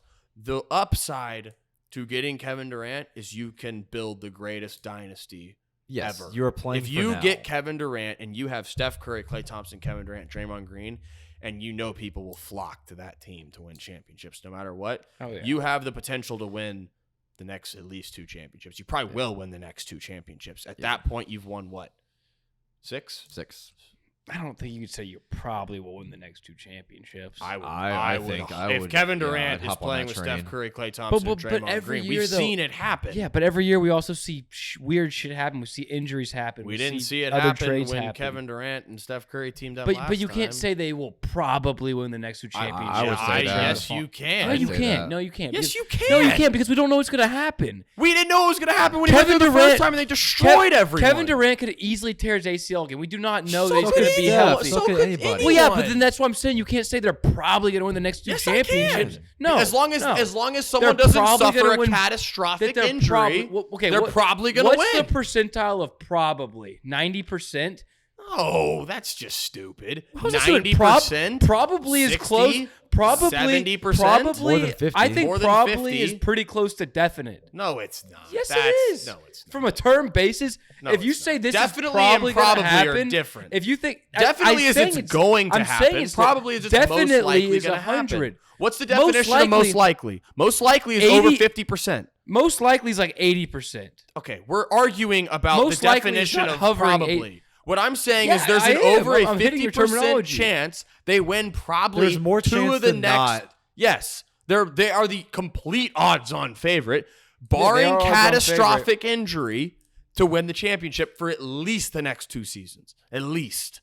And that's depending on how everyone ages. They are the odds-on favorite, but I'm just saying we can't say that they are probably going to win the next 2 if they trade the farm and get Kevin Durant. I'll say they're probably going to win the next 2 if they get Kevin No, Durant. because we don't know what's going to happen.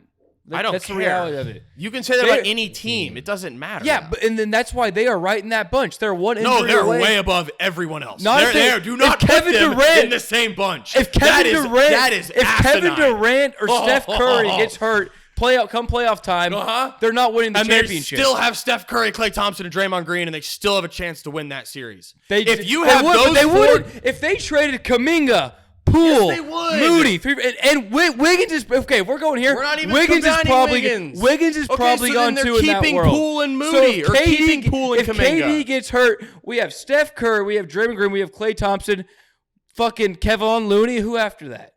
Wiggins and Poole. No, Wiggins and Poole are gone. Okay, so then I have Wiseman, Moody, and Wiggins and Poole are Kuminga. gone. Then I have Wiseman, They're Moody, and asking for the Minga. farm. They're asking for No. the farm. They're all gone. If you're giving They're up that all many gone. young people, they're not all gone. You They're can't gone. just really. Yeah, I Wiggins, think they're Poole, gone. Wiseman, Moody, Kuminga, 3 firsts are gone. Okay, maybe No, take that's Poole, just maybe not true. one of them out of there. 3 out of the 4 are gone. There's 5, first off. So 3 of the 5 are Wiggins, gone. Poole, Kuminga, Moody. Wiseman. That's 5.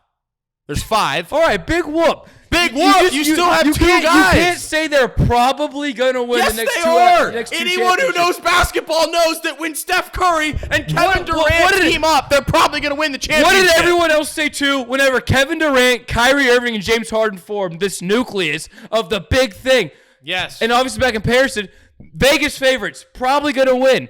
Everything happens every year. You cannot tell me the last year that there was an NBA playoffs where a star did not get hurt. And that could easily be one of the stars on Golden State. And if that happens in that case, they're not winning. Injury is the only reason they won't win. No, I'm not saying. I'm saying a fucking popped hammy in the playoffs. They'll play through that. Oh, like KD played through it a few years ago. And he tore his Achilles. Yeah, and they lost. Your argument is that that's going to happen, and that's why it's probably not going to happen. No, that's not my argument is your term of they're probably going to win the next 2 championships. Bro, do you think if the Warriors get Kevin Durant, you can't say that about any. You cannot say that about any championships. Yes, no, absolutely. I don't think not a question. You cannot say that about any team in any sport ever that they're probably going to win the next. I don't care. Okay. I do not give a fuck. 2017, who they have. You cannot say probably. In 2017, when Kevin Durant signed with Golden State, did not everyone say they were be the probably favorites. going to win? You could say they're the favorites. You can't say they're probably going to win. Actually, do you know what everyone said in 2017 when Kevin Durant went to the Warriors? They're definitely going to win the championship. Yeah. And they did. And then they did it the next year. And the only reason they didn't the next year is because KD tore his Achilles.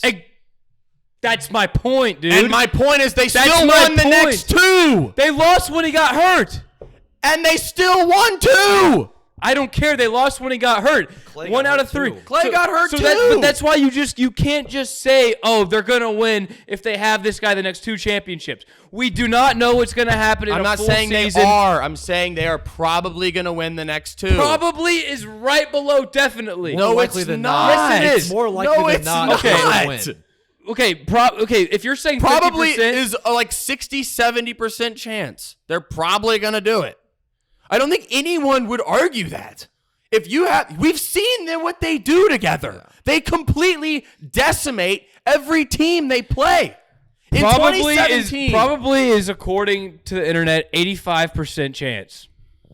Okay, I don't give a fuck what that says. I'll say 70% chance as probably. If you want to argue the definition of probably, we can argue that. Dude, I that's don't my care. whole argument. Like, I'm not like saying that. Okay, like, so do we want to argue 85 to 70%? That's what No, you want to no, argue? no, What do you want to argue? You're not listening to anything I'm saying. Like, I'm saying you can't just put them and they're going to win if they I acquire didn't say Kevin they're Durant. going to win. I said they're probably going to win. Definitely 100% right here. Probably is a tick below it. It's not a tick below it. It's a tick below it. It's about 10 to it's 15% not. below it. I'm saying And 85. 70. If you're a my betting God. man and you We're get an arguing 85 about percentage percentile, of probably. you're betting your mortgage. You're betting everything you have. No, you're not. Yes, no one you bets are. their mortgage on probably. Yes, they do. No, they don't. Oh my God. Your mortgage, everything you have on probably, that's not smart. Definitely, yes. You know what we're arguing 70 to 85%. That's what we're arguing right now. Okay, let me ask you a different question. If Kevin Durant were to get traded to Golden State, who's your pick to win the finals next year? I've already told you this. Golden State. Who's your pick to win the finals the year after that? Golden State. Okay, so you would assume they're probably going to win. But we do not know what's going to happen. Of course we don't know. That's why we're saying they're not going to 100%. And that's where the other 30, 40% comes into play. Because, yes, I agree. If we can look on a spectrum of the broader horizon, yes, they're the favorite. We think they're going to win. But we do not know the future. We do not know if Steph Curry's going to get hurt. We do not know if Klay Thompson's going to hurt. We do not know if Kevin Durant's going to get hurt. We do not know if some other team's going to acquire some major superstar. If this player's going to pop off. We do not know. So I just don't think do not think it's fair to say probably they're going to win the next 2. I think they're probably going to win the next 2. If I was a betting man and I had to pick the next 2 NBA champions, betting is not probably. I'm just That's saying different. I would Obviously assume they're going to anyone win. would bet that. Betting is completely different than saying probably. We're arguing the definition of probably. No. This is stupid. No, you're saying if I was a betting man now, if the Warriors got Golden State, obviously anyone would bet that. That's not what I'm even arguing at all. Odds-on favorite, no doubt. Yes, and I'm looking at every external factor off the paper that could happen. Let's say external factors. So we have every other team. And we have Golden State with Kevin Durant. I don't think whole league healthy, Golden State with Kevin Durant is more than head above shoulders about everyone else in the league. Would you like to argue anyone else? Maybe Milwaukee? Milwaukee. If they trade the farm, yeah, Milwaukee. Okay. You think Milwaukee and Golden State are right here? I think Golden State's ahead of them, obviously, but I think if they trade the farm, Milwaukee could beat them. Who would they trade for? Who would they trade the farm for? For KD. I'm saying Golden State with Kevin Durant. Yeah, Milwaukee's not trading anyone. I'm saying Milwaukee's team right now. So Milwaukee's team right now and Golden State with Kevin Durant, they're here or they're here? They're here. Is that right in the middle? That's right in the middle.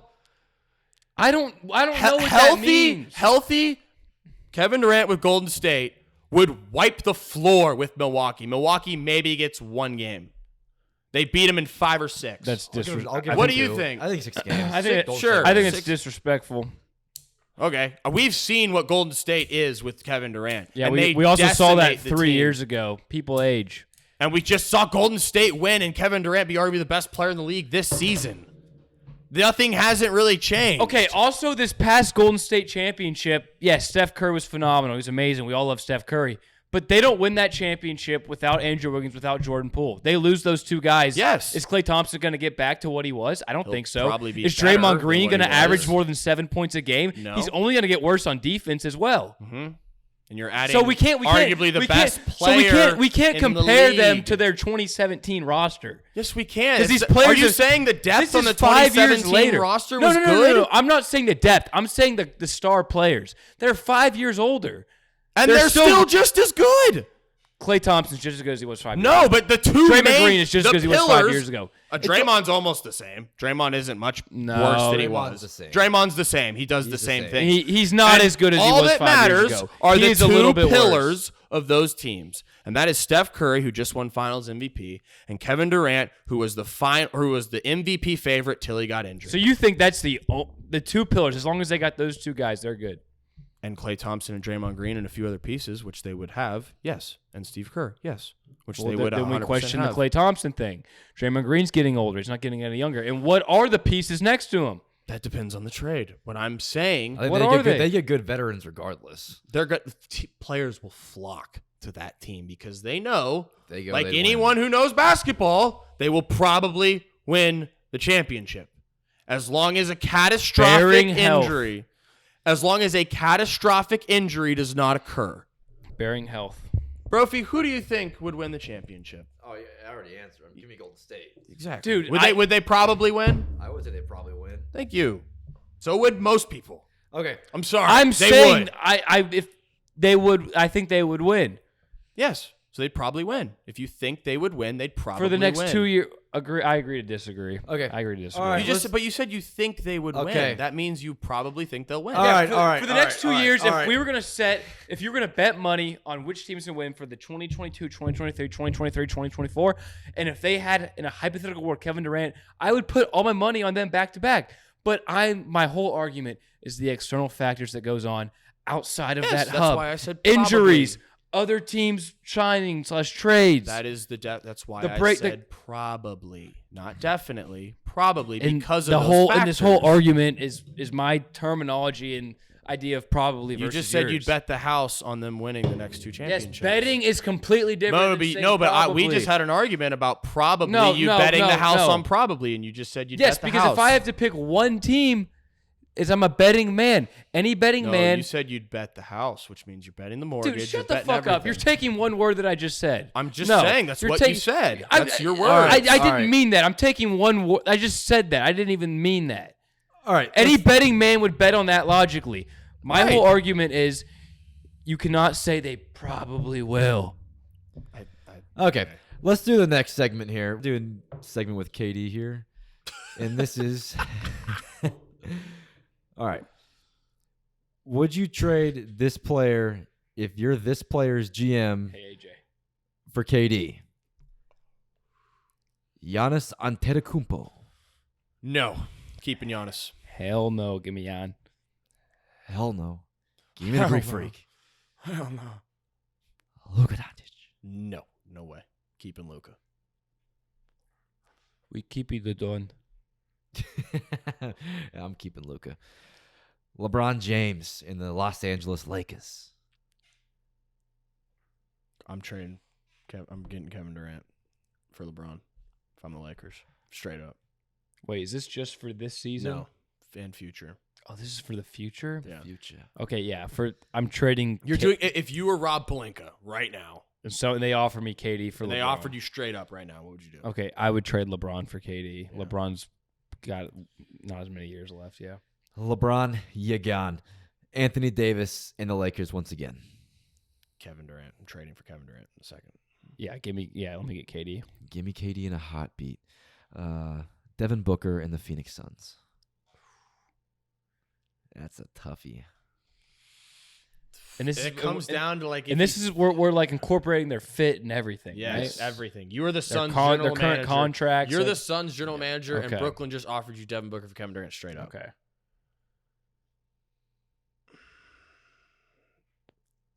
Yeah, give me Kevin Durant. I'm going for a title with Chris Paul. God, it's tough. I also hate Devin Booker. Yeah, I'm gonna agree with Luke on this one. Let me pair Paul with KD and the rest of that team to win a chip right now. Well, I think all three of us are trading for KD then. Jokic and the Denver Nuggets. Jokic. Yeah, I'm not trading. I'm not trading for him. Jokic for him. Yeah, I'm keeping Jokic. Ja Morant and the Memphis Grizzlies. Keeping Ja in a heartbeat. Yeah, we're keeping Ja. Yeah, Ja's too young. Got to keep Ja. Kawhi Leonard and the Los Angeles Clippers.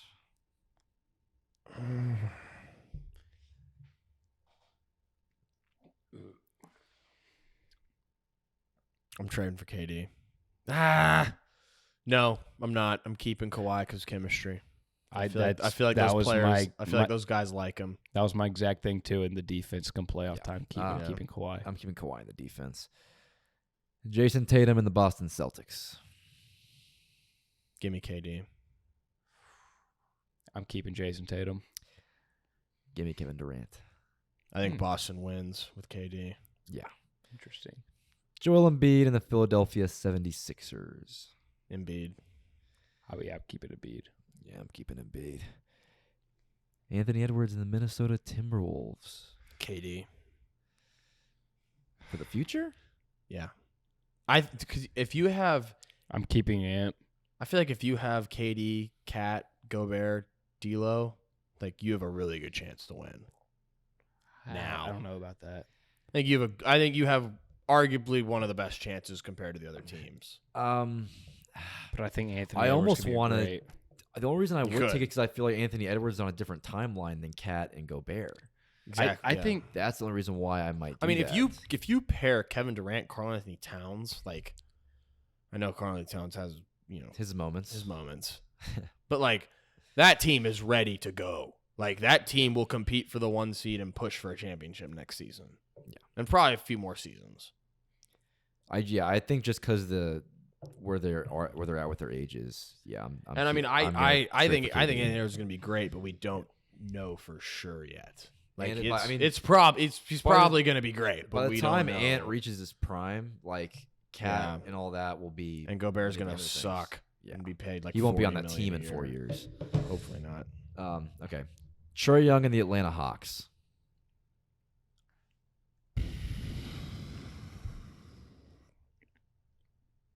I'm keeping Trae. I'm keeping Trae too. I think if I'm trading for KD. I just feel like if you're Atlanta and you get KD, you're not going to win. No, it doesn't matter. Like it like wouldn't I it just wouldn't don't like Trae. I don't think it'd push you over the needle. Like I don't think it pushes you past. And I think Trae's a shoot. I think Trae's going to be a great offensive player for the next 12 years. Yeah. With no questions asked. I just don't like Trae. So I don't like Trae either. I just don't know. I don't think KD going And to if you makes and that if you team trade to for a KD and you're the championship. Hawks and you do not win with KD, You're and screwed. you have 6 or You're 7 completely years where you're screwed. watching Trae light up the league, your fans are going to fucking hate you. Yeah. Well, to each their own. All right, that's the end of that fun segment. Third time's Which the one? charm.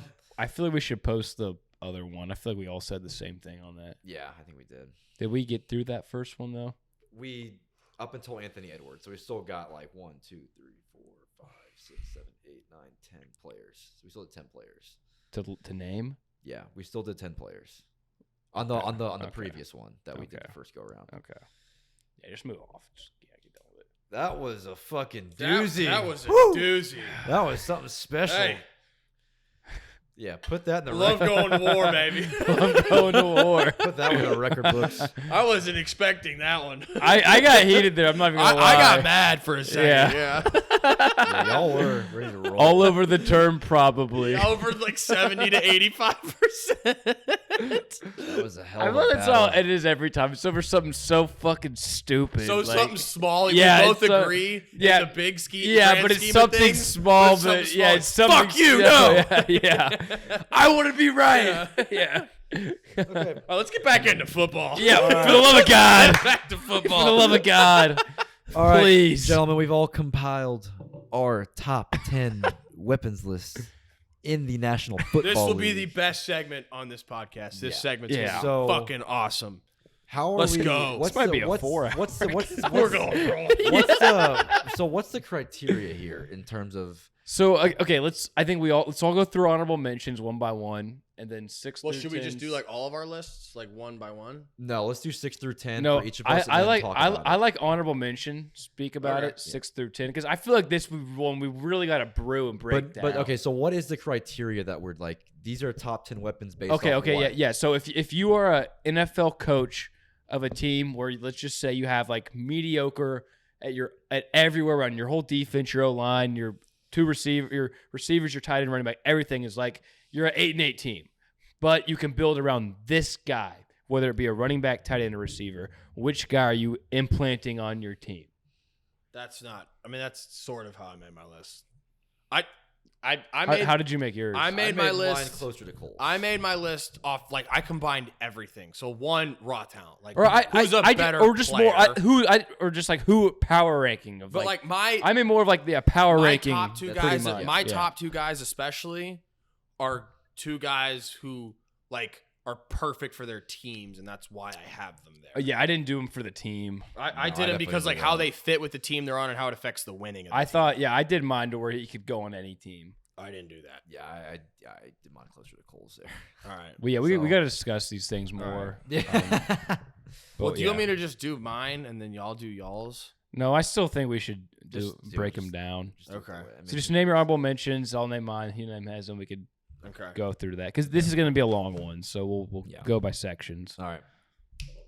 Go get him. All right. So honorable mention. No smoke. Honorable mention. I have 8 guys in my honorable mention. So there's the top.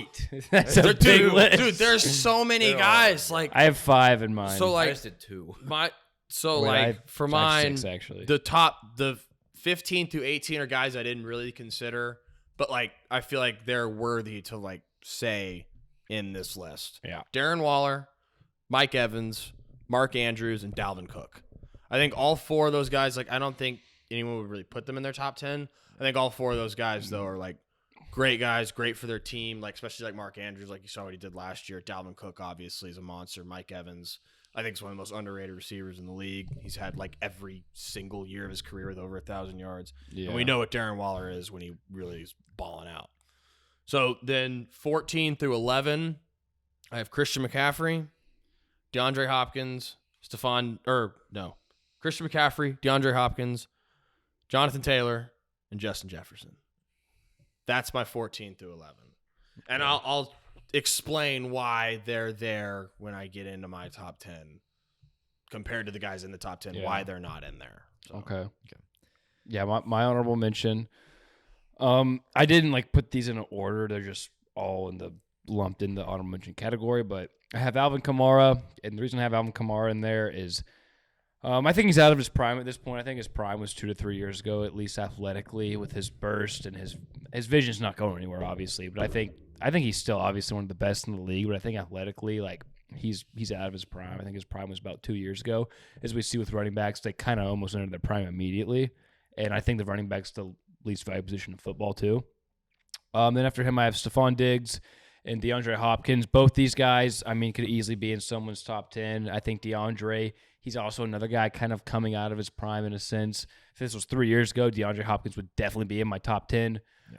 And Stephon Diggs, like, he's always been a guy that's like right up there, but he's never like entered like my top tier of positions. And then I have Darren Waller, just like Luke, like you said. And then I have McCaffrey and Cook. And, you know, if Christian McCaffrey, you know, didn't get hurt, he would 100% be in my top 10 here. But obviously, I'm incorporating injuries. And pretty much the same with Dalvin Cook, too. If Dalvin Cook stayed healthy, he would probably be in my top 10, too. But both these guys are kind of injury prone, so. Okay. I got 4 in my honorable mention, in no particular order. A.J. Brown, Leonard Fournette, Darren Waller, and Dalvin Cook. Leonard Fournette. I put him there because I didn't realize he got 70 balls last year. Because they force-feeded him the ball. I'm anyone who catches 70 balls and averages 4.5 yards a carry, I think it's a pretty damn good weapon. Leonard Fournette. You have Leonard Fournette in your top 14 skill positions, dude, in the entire league. You know what Ronald Jones averaged with him last year? Yeah, but he didn't catch 70 balls because he didn't play as much, but he could have. I didn't want to catch 70 balls. I think that's just too impressive for me. I mean, you can definitely catch. No, well, they force-feeded him the ball. Rojo averaged 4.3. I think Leonard Fournette in your honorable mention is way crazy, too high. A little bit of a reach. I think So wait, crazy. who are the other running backs that you have? Who you had Dalvin Cook in there? So that means you have Leonard Fournette in your top 5 running backs then. At that point. How many running backs do you have in your top 10? Well, the thing is, when we did weapons, like I left guys personally out of my list, like Derrick Henry and Jonathan Taylor. Yeah. Wait, why? You put Leonard Fournette over Derrick Henry and Jonathan Taylor? When I'm thinking weapons, I'm thinking you can do more than one thing. I don't think Henry. But when Derrick Henry's the best running back in the league, it doesn't that fucking matter. That outweighs if you catch passes. What? Yeah, you put Leonard Fournette over Derrick Henry as a weapon? I just think you can do more than one thing well, and Derrick Henry does the one thing well. But that's the way I interpreted the weapons. Brophy, you poor child. I mean, if we're talking about top 5 running backs, then yeah, Derrick Henry's up there. I'm just thinking as a weapon, someone who can do more than one thing. Well, so can fucking Kevon Austin, but that doesn't mean he's better than a fucking good receiver. That's a good Jesus Lord. Yeah, you gotta. It's if their strengths outweigh the. I have the my variety. interpretation of weapon. Y'all have yours. All right. This is my interpretation. No, that's terrible. That's terrible. That's really bad. All right, that shouldn't even be mentioned. Oh, jeez. Okay. Are we ready? We're ready. Fuck this up, everybody. Give it 10 through 6. Okay. Number 10. I fucking struggled with 10 so bad. I was debating between Jonathan Taylor, Justin Jefferson, and my number 10 guy, Stephon Diggs. I have Diggs at 10. Mostly I was arguing against Justin Jefferson. I like Jonathan Taylor, but I think Jonathan Taylor, he's a great running back. He benefited from the best offensive line in the league, playing a poor schedule with a good defense. I think there's a lot of running backs that could not do what he did, but similar to what he did. That's why I left Taylor in honorable mention. I had Taylor in there, then I had Justin Jefferson. I ended with Diggs at 10. We've seen Diggs and Justin Jefferson almost in the exact same position in Minnesota. And I think the difference between Stephon Diggs and Justin Jefferson is what happened with Buffalo when Stephon Diggs got there. Like, there was a humongous leap Josh Allen took when Stephon Diggs put on a Bills uniform. And I don't know if that happens. Like, you can make all the hypotheticals you want. We've seen them in the exact same role, and I've seen Stephon Diggs in a different role with a great quarterback and elevate that great quarterback to be arguably the best quarterback in the league. So that was my reason to putting Diggs over those two guys. So Diggs at 10, George Kittle at 9. I would have really liked to have Kittle higher, but I think everyone else on the list with like the only thing with George Kittle, everyone else on this list, even honorable mention guys, 1 injuries, but 2, there are games that Kyle Shanahan says we're not going to use George Kittle. It's not his fault either. It's not. But everyone else on this list, if they don't have a great game, their team suffers tremendously. There are games that George Kittle can have one catch and their team can do great. Yeah. And I know George Kittle's awesome and he's one of the most talented players in the league, but I think there's something to say that everyone else on this list, you are relied upon for 16 or 17 weeks out of the year to be your best. And George Kittle, it's like you can have this week off. You're going to block this week. So that's why I don't have Kittle higher. I would love to have him higher, but I have him at 9 for that reason. 8, I have Jamar Chase. The biggest thing for me with Jamar Chase was him versus Justin Jefferson. And the biggest thing, we saw them at LSU together. Jamar Chase was the better receiver on that team. We saw what Jamar Chase did with the Bengals this season. I mean, I don't know if they even get to the playoffs or win a playoff game without Jamar Chase. Jamar Chase at 8. I have Alvin Kamara at 7.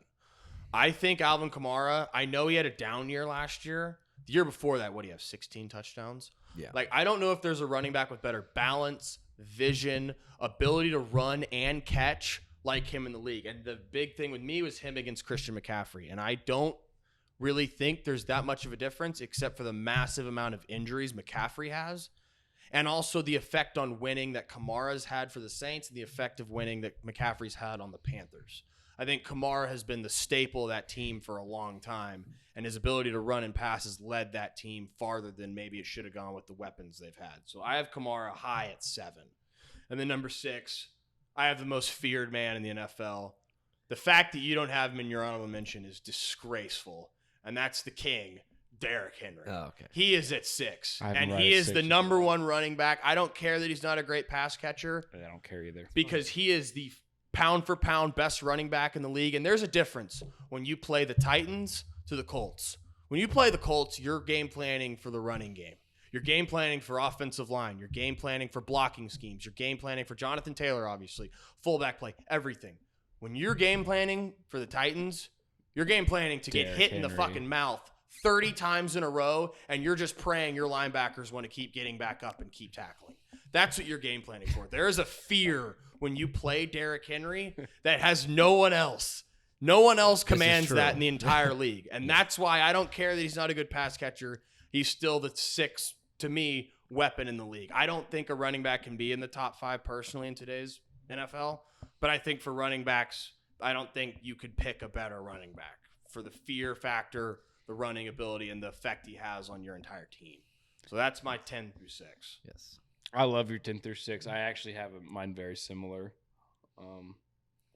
Should I just get into it or Just go for Rip it. okay? So at number 10, I have Justin Jefferson. I know you kind of said you battled He's my 11. with him and so- Stephon Diggs. Yeah, I had him at 10. I mean, I think we've just seen him step into the league, immediately burst out and be a fucking superstar wide receiver. I love everything he brings to the table. At number 9, I have Jonathan Taylor. I think he was one of your honorable mentions. Yep. And that's why I understand the Kamara thing over Taylor, but maybe I am going a little recency bias with Jonathan Taylor, but I love what he brings to the table. He's a pure runner. He can be the home run threat. He can catch passes. He can pass block. He does not have a single weakness. And yes, maybe he did benefit from the Colts O-line, which they do have one of the best O-lines in the league, arguably the best. But from what we saw from him last year, I think he deserved a spot in my top 10. And these next 2 were tough for me. I kind of juggled these around a little bit. But my number 8 was George Kittle. I wanted to put Kittle a little higher. Same. And like you said with your with the scheme that Shanahan runs, that wasn't my reason for not putting him higher. My reason was strictly on injuries. I truly believe if George Kittle was on the Kansas City Chiefs Would be a god. and Travis Oh, he'd be Kelce a was on the complete god. Niners, everyone and their mother would say that George Kittle is the best tight end No in the doubt. league. So I think that yes, he does well in that scheme. He's probably the best blocking tight end in the league. Probably the best, I think, yards after catch in the league. No doubt. Not the best, go up and get it. I think that's Kelce. But I think blocking-wise and yards after the catch, he wins those 2. He's a fucking bull of a player. He fucking gives everything he's got. I fucking love George Kittle. I want to get a George Kittle jersey. I love George Kittle. And then at 7, I had Travis Kelce. And the only reason I – move that down, please. The only reason I had Travis Kelce – I personally like Kittle more than Kelce. I just had Kittle over Kelce because of the injuries and because of the body of work he's put up. But not even that, pretty much just injuries because Kittle does have injury problems. So that's why I have him at 8. And then my number 6, same as you, Derrick Henry. Derrick Henry, like you said, he's the only running back in the league to where like teams do not worry about the offensive line or whatever. Tennessee's O-line isn't even that dominant. Exactly. It's literally Derrick fucking Henry that's dragging safeties to the ground, that's fucking putting kids in the ground like they're fucking high school JV football players. Like Derrick Henry is a man amongst boys. Like this guy, and I don't care, like you said, I don't care that he can't catch the ball to the backfield. Like this guy, especially in the data where we do not see running backs put up fucking Madden numbers, this guy puts up fucking Madden numbers week in and week out against good run defense, against bad run defense. It doesn't matter. Like Derrick Henry, he's the only running back in the league that you can build an offense around Derrick Henry. Yes. There's not one other running back in the league that say, okay, we have this running back here, we can build around him. With Derrick Henry, you could implant Derrick Henry to our running back position and then let the rest of itself figure out. You got a chance to make the playoffs if you have Derrick fucking Henry and a decent O-line. No, what were his stats? Because he got injured, week 8 or 9? Yeah. He had, 1,000 yards and 11 something touchdowns insane. Through, 8 games? It was something insane. This guy was on pace for, 2,000 yards and 25 touchdowns. I'm not going to lie. It kind of pissed me off last year when people were, ready to put Taylor ahead of him. Oh, hell no. Just because he got hurt. It's like, dude, can you imagine? You can't do that. Can you imagine Derrick Henry behind the Colts offensive line? Oh, my God. Can you imagine a swing guard, Quentin Nelson pulling and Derrick Henry behind? My God. I think the only other running back in NFL history that you can compare to Derrick Henry is Jim Brown, a running back that has the physicality and the physique that he has that also can hit a home run at any moment in time. Any other running back that we've seen? Bo Jackson was a very small career. But yeah. Yeah, besides Jim Brown and Bo Jackson, any other guys that we have seen? Eric Dickerson. There's a lot of guys that are same style. But yes. Let's say the past 20, 25 years, the modern day NFL. Baby. There's no one that compares. No. There's no one. So, no one. Derrick Henry in 8 games last year in the regular season, 219 rushing attempts for 937 yards. God. How many touchdowns? And I am scared about his injuries, but I'm picking up. Obviously, I don't even care. When Derrick Henry's healthy, he is the best running back in the league. I don't care if he can't catch. I don't either. I totally agree. All right, Fournette, which we got. This is gonna be fun. Fucking Fournette. Fournette over Derrick Henry. That's awful. If my top 5 running backs was to be different, but okay, I think I'm gonna get y'all going right off the bat here. Number 10. Y'all are going to say I got him too low. I'm putting Cooper Kupp at 10. That's disrespectful. What? I don't understand your logic, bro. I'm not my gonna thing lie to with you. Cooper Kupp was that before Stafford got there, he wasn't as great, and I just think there are more guys that are more dynamic than him, personally. That's all you got. That's all I got. You have Cooper Kupp at 10? I have him at 10. Oh, my God. I don't even want to. Just keep going. Okay. I'll talk to Cooper Kupp when I get to him on my list. Okay, 9, I got George Kittle, who his ability to run block. I like that. Catch the ball, yards after catch. Awesome. Yeah, Alvin Kamara at 8. Just are you breathing? No, I have Kamara at 7. No, I got Kamara at 8. Oh God, this next one's gonna be great too. I got Kamara at 8. Cooper Kupp at 10. That is fucking terrible. I'm sorry. You've Leonard for the fact though. Cooper Kupp at 10. Cooper Kupp at 10 is that whatever. That's whatever to me. It's the Leonard Fournette. Your honorable mention. That's even Cooper Kupp. I think the Fournette's way worse than the Cooper Kupp. There's only been 3 receivers or 4 receivers that have ever won the Triple Crown. I don't like the Cooper Kupp at 10 at all. But Leonard Fournette over Derrick Henry and Jonathan Taylor if I'm doing a top 5 running backs list, like Leonard Fournette's. I'm just gonna stop right there. Yeah, I know. I was painting this with a broad brush. You got to think more on these, man. I just was painting it with a broad brush, and I was just like, I want guys who can do more than one thing. Yeah. So what I do? Kamara 8. Okay. Oh God, you're really brewing this one. I got Eckler at 7. Oh my God. What? I think he's a very dynamic player. I like Eckler, but at 7, I like him more than than Kamara. Take any receiver, any running back. You like Eckler over Kamara? Yeah. Because he had one healthy year this season. I think he's more dynamic. I was thinking he's more dynamic than Kamara. I don't even have a huge problem with Eckler over Kamara, but over Taylor and Henry. Okay, yeah. As my top I don't think five running backs. I'd rather have Kamara, but I don't think anyone would say Eckler's better than Kamara. I could understand. I like watching him. I just think okay. Also, too, we're taking injuries into account here. Eckler has never been healthy besides this last year. If we're taking injuries into account, then yeah, definitely I would. Okay, and that's what I'm saying too. Like we gotta like all discuss these lists, like and get on the same page, because we're like just talking in circles for a lot of these, honestly. Okay, 6. I got Jamar Chase. Okay, yeah, I'm cool with that. Oh my God! I interpret this list very differently. Very differently, clearly. You've Austin Eckler at 7. Yeah. Where'd you have McCaffrey? Don't worry about it. You'll find out. Where do you have? You don't have Derrick at 1. Henry in even honorable mention, and you have Eckler at 7. I maybe should have thought more about that. I was paying with the broad brush and guys who can catch passes too. That's what I was thinking. I don't get it. If you can run the ball, that's a weapon. That's true. That is very true. Holy Moses! Yeah. Should we just get to the top 5? Yeah. Okay. Okay, at 5, this guy, he could be 1 if he was on his old team, but I have Tyreek Hill at 5, and I have Tyreek Hill at 5. For Tyreek, I agree. I have Tyreek Hill at 5. Strictly because he's on the Dolphins now. If this was the Chiefs, last season, I could have him at 1. And if I was just looking at where he was with the Dolphins, I could have him in honorable mention.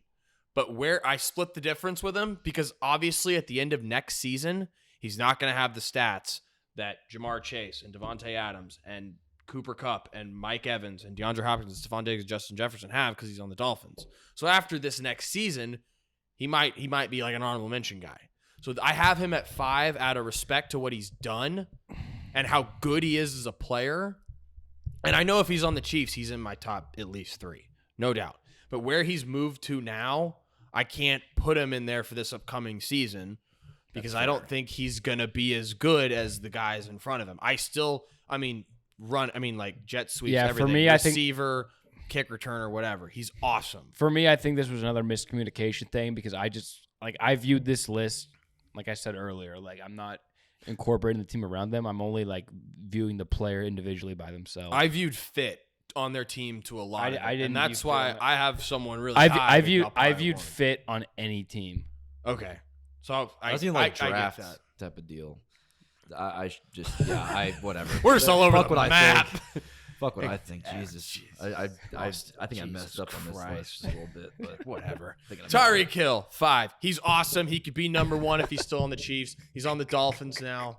He's great, but I don't think he's going to have the production of these other guys, so I have him at 5. 4, Devontae Adams. I know Devontae Adams is great. I know he's probably the best. He's arguably the best receiver in the league. I think he benefited, from playing with Aaron Rodgers. I think he benefited from Aaron Rodgers having tunnel vision with him. We'll see how he does with the Raiders. He's awesome. Like, I have no problem with Devontae Adams. The top 5 for me, I could have any of these guys at 1. It's all like literally splitting hairs.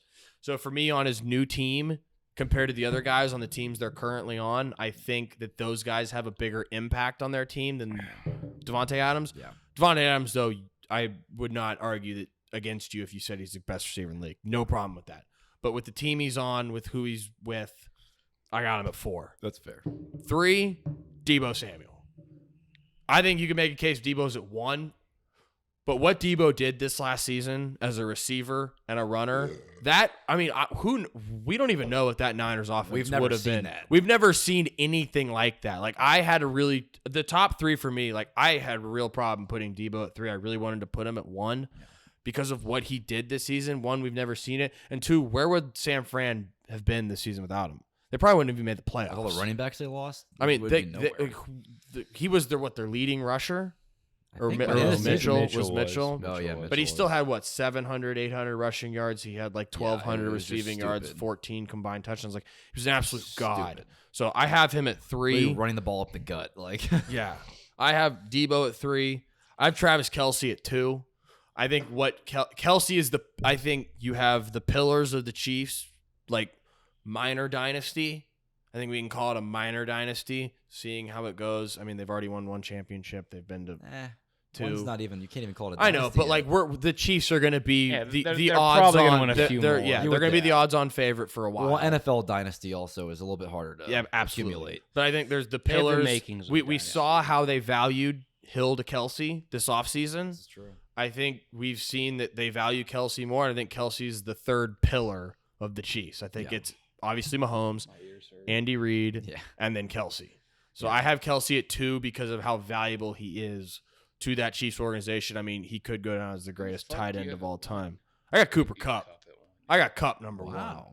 I don't think, 1, he won the Triple Crown this year. You could make a case Cooper Kupp was the MVP of the regular season this season, and he was the MVP of the Super Bowl. Cooper Kupp led the league in receptions, touchdowns, and yards. My number 10 guy. And you know why that's so impressive? He's not the biggest, he's not the fastest, he's not the quickest. He runs great routes, and he has great I agree with 2 of those. Companionship with Stafford. I agree with 2 of those, but I do not agree with he could have been the MVP of the league. That's a quarterback award. Of course it is. But I'm saying if you were to make a case for non-quarterback, he's probably the first guy up. Yeah, but there's going to be about 5 quarterbacks. Of course. Yeah. But I'm saying out of any other position, if you take quarterbacks out, he's probably the MVP of the league. Yeah. And you could have really made it. Who won the MVP of the Super Bowl? Was it Stafford? Or was it Kupp? I think it was Stafford. Yeah, Okay, but you could have made a case. Kupp would. I mean, he had like 8 catches for a lot Tub. of people said Donald should have won it, but Yeah, that's true too. But you could make a case like Cooper Kupp was arguably the best player this entire season, and I think there's something to say about Stafford getting there and day 1, him and Cooper Kupp working so well. I think that plays to how Cooper Kupp fits on the team, his ability to adapt, and his ability to form a actual chemistry with a new quarterback. Like I have nothing bad to say about Cooper Kupp. And like obviously like talent-wise, DeAndre Hopkins, Tyreek Hill, they're probably more talented than Cooper Kupp, but what he did this year and what he was able to do with Stafford and this team, like if he's not on this team, who knows where they are? They might not even make the playoffs. They might lose round 1. So I have Kupp number 1 best weapon in the entire league. Before you go, Cole, should we do a top 10 defense next week? Top 10 defensive players? Yeah. My only thing is we need to all Yeah, we need to team up on and these things. we have a team meeting. Because I think for this list specifically, all 3 of us have different factors that are influencing our decisions in this. We have to have a PTA meeting after this. Okay, yeah, but my top 5 goes as follows. At number 5, I have Jamar Chase. He's a rookie, so I can understand where some of the backlash could come from. We can really put a rookie in the top 5. But as I said earlier, rookie receivers nowadays, we see so many rookie receivers coming into the league that get off to a hot start, and there's really a very seamless transition that happens to them, kind of like how we've seen running backs recently. It's kind of starting to happen for receivers just as much, and even quarterbacks for that matter, because they're making the college game very similar to the pro game to where it's really not a crazy transition. And I think Jamar Chase, too, he's a deep threat. He's a great route runner. He's a great athlete. I think he's a guy that could fit on any team, and the fact that he's 22 years old, love to have him. I think he could even be pushing top 3, but I put him at 5. No problem with that. And number 4, I put your guy Cooper Kupp. Cooper Kupp is probably the best route runner in the league. He's probably the best, feel the routes, feel the zone coverage, find the open seams. Like you said, he's not the most athletic. He's not going to burn you deep, but he's probably the highest IQ, probably the best field receiver in the league. Any quarterback with any kind of touch, he's probably going to, be phenomenal. And even before Stafford got there, we saw him put up pretty good numbers, but he never had a guy of Stafford's caliber. And then once he does get a guy like Stafford's caliber, like Luke said, he puts up Triple Crown numbers. So obviously, I think he definitely deserves top 5 consideration. And then my number 3 is Deebo Samuel. And all my guys you've already mentioned, but Deebo, we haven't seen a receiver. I'm trying to think of the last receiver we've seen do kind of the hybrid role like him. I don't But think there's ever been one. I don't know if there ever has. And obviously, and I know we saw the reports of him saying he doesn't want to do that, or he was asking for more money for it, which I completely understand because that makes his shell life last a lot lesser if he's getting 8 to 10 carries a game. Yeah. So I totally get it. But from a strictly weapon perspective, if you have a Deebo Samuel, he is the ultimate chess piece. He's the ultimate like fucking queen you could have on the chessboard, to where I'm going to put him outside. I'm going to put him in the slot. I'm going to put him at running back. I can literally put this guy wherever, and he can either fucking go through the guards and fucking just hit the linebackers, hit the D tackles, fucking just make some shit happen, or he can burn you deep, or we can put him on the punt team. We can put him on kickoff team. It doesn't matter. We can put Deebo Samuel literally anywhere. As long as the only concern of Deebo Samuel that we've seen coming out of college from South Carolina is his injuries. As long as Deebo Samuel can stay healthy and physical, he's going to be a beast in this league until his body does not let him be a beast anymore. Yeah. And my number 2 is Tyreek Hill. I think Tyreek could be one. Where do I even start with Tyreek? I mean, Tyreek is probably one of the most unique players we've ever seen in the league. He was drafted about in the 4th round, coming out of Oklahoma State, right? He had the case of beating his kid or whatever. No. He beat the woman that was holding his kid. Yeah, beat the woman that was holding his kid or whatever. But I mean, that right. That's what it was. If you like, if we're talking, I know Tyreek Hill doesn't have the 40-yard dash record for the combine, but if we're talking strictly from the eye test, you cannot tell me there's another player that has played in the NFL that is quicker and faster and more agile than Tyreek Hill. I mean, you can pass the ball -5 yards to this guy in a bubble screen, and he can make 10 guys miss and go get a touchdown. I mean, we even saw the play last year against the Cowboys, or 2 years ago, whatever it was, on the 50-yard line and right before halftime. Like this guy's the most. Tyreek Hill is the most electric wide receiver in the league.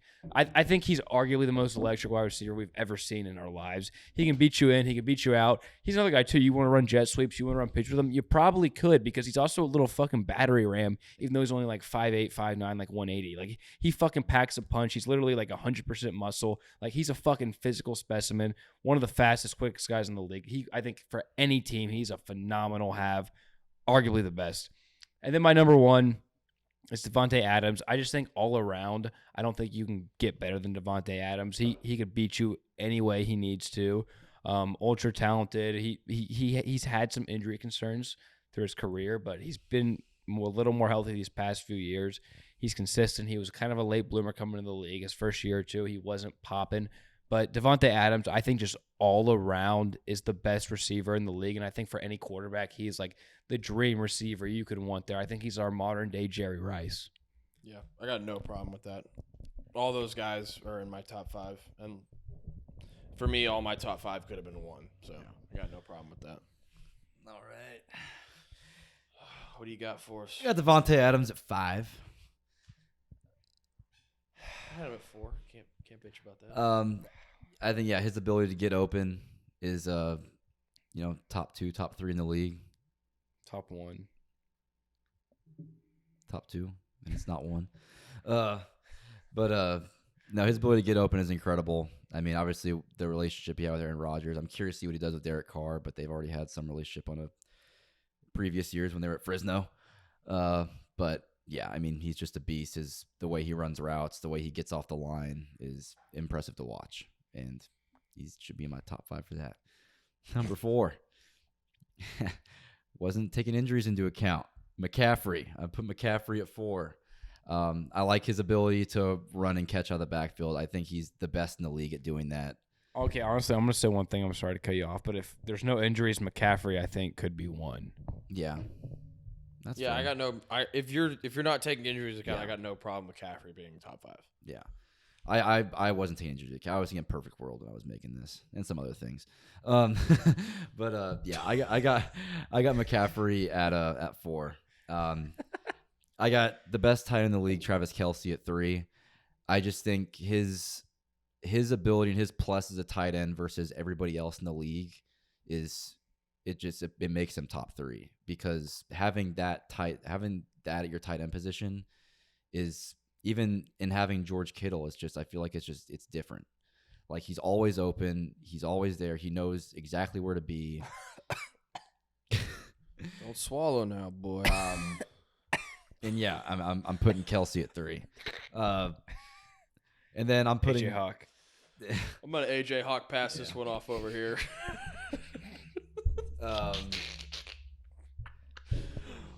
Watch that dribble now, boy. Number 2, I got Deebo Samuel. AJ Hawk down. I got Deebo too. we saw him last year. Never seen it before. What time did we start this at? Like really. Good We started call, like yeah. did we start? We started like 8:20. This is a 4-hour. That's the doozy. Yeah. Keep going. But yeah, but yeah, I got Debo too. I mean, obviously there are other players that probably could have done what he did, but we've never seen anybody do what he did last year. And his ability to actually to run the ball, to catch the ball, to do everything like Cole was saying. So that's why I'm putting him at 2. I'm just gonna wrap this thing up. And I got Tyreek Hill at number 1. I just think the way he moves compared to anyone else I see play the game is just different. No one can move like him. No one's as fast as him. His quick twitch, his ability to accelerate side to side, no one can move like he can. And that's why I'm putting him at number 1, because I just think he's just different than everybody else. Yeah. We still have time on this camera, right? We had an hour 53 from when he left. That was a while ago though, wasn't it? Just keep going. I don't know. Well, that's it. So do we just want to list off our top 10 weapons? Hold on. I think does it say it on like? I see this is like 21 minutes. I think we have 21 minutes. All right. Well, let's rip we have these 20. off. It says it's like a countdown. It said 21. All right. Let's rip these off. Do the Dak, Deshaun, And then fast food. and then draft. fast food. Okay. Yeah. Well, then the pick a side thing. Let's do that like tomorrow. We can do that whenever. I want you to rip him a new one. I don't even know what I'm gonna say. What video are we talking about? I'll show you the video if we have enough time. Okay, let's go. Okay. So what do you want? Do you want to rip off our top Yeah. 10? Yeah. Okay. All right. My top 10 weapons / skill positions. We got honorable mention: Darren Waller, Mike Evans, Mark Andrews, Dalvin Cook, Christian McCaffrey, DeAndre Hopkins, Jonathan Taylor, and Justin Jefferson. At number 10, Stephon Diggs. Number 9, George Kittle. Number 8, Jamar Chase. Number 7, Alvin Kamara. Number 6, the King, Derrick Henry. Number 5, Tyreek Hill. Number 4, Devontae Adams. Number 3, Deebo Samuel. Number 2, Travis Kelce. And number 1, Triple Crown winner, Cooper Kupp. My top 10 weapons in the NFL goes as follows. For my honorable mentions, I got Dalvin Cook, Christian McCaffrey, Darren Waller, DeAndre Hopkins, Stephon Diggs, and Alvin Kamara. At number 10, I got Justin Jefferson. Number 9, Jonathan Taylor. Number 8, George Kittle. Number 7, Travis Kelce. Number 6, Derrick Henry. Number 5, Jamar Chase. Number 4, Cooper Kupp. Number 3, Deebo Samuel. Number 2, Tyreek Hill. And number 1, the mega Devontae Adams.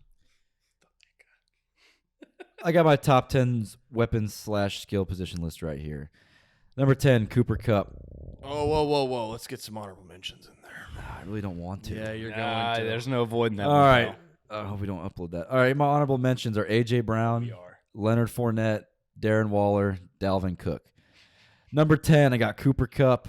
Number 9, George Kittle. Number 8, Alvin Kamara. Number 7, Austin Eckler. Number 6, Jamar Chase. Number 5, Devontae Adams. Number 4, Christian McCaffrey. Number 3, Travis Kelce. Number 2, Deebo Samuel. And number 1, Tyreek Hill. Austin Eckler. We were so 7. perplexed with who'd you have? Leonard Fournette. We forgot about A.J. Brown in your honorable mention. What the hell's that? Or- A.J. Brown. What is he, a top 7 receiver? I like his yards after catch. You don't have DeAndre Hopkins or Stephon Diggs, but you have A.J. Brown? Well, we forgot about the fact that he has Jesus we Lord. forgot about the fact he has Austin Eckler as his third best running back. In the league.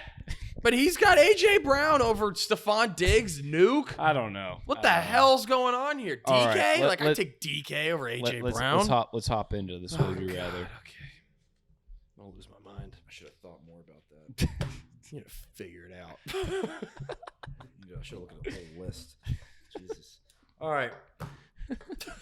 Well, okay. Well, this will get y'all. This will be a good conversation. All right. Would you rather Dak? We're gonna do Dak first, and then we also have Deshaun Watson. So, would you rather have Dak or this player? Dak or Matt Ryan? Oh, shit. Right out the gate's a tough one.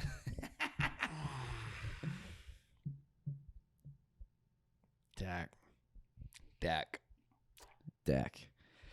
Dak Prescott or Derek Carr? Derek Carr. Dak. Derek Carr. Dak or Lamar Jackson? I know what you're going to say. Lamar. Lamar. Dak or Kyler Murray?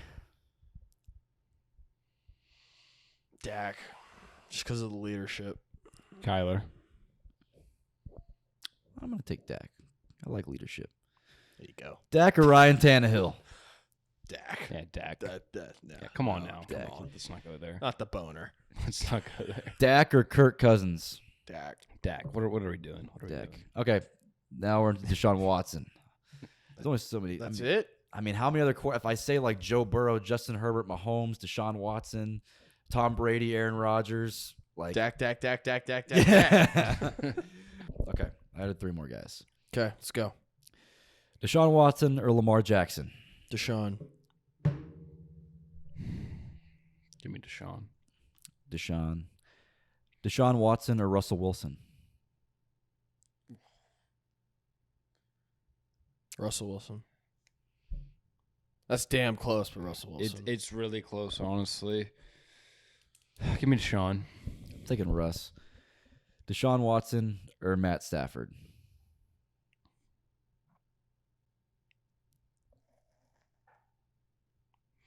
Give me Staff. Give me Deshaun easily.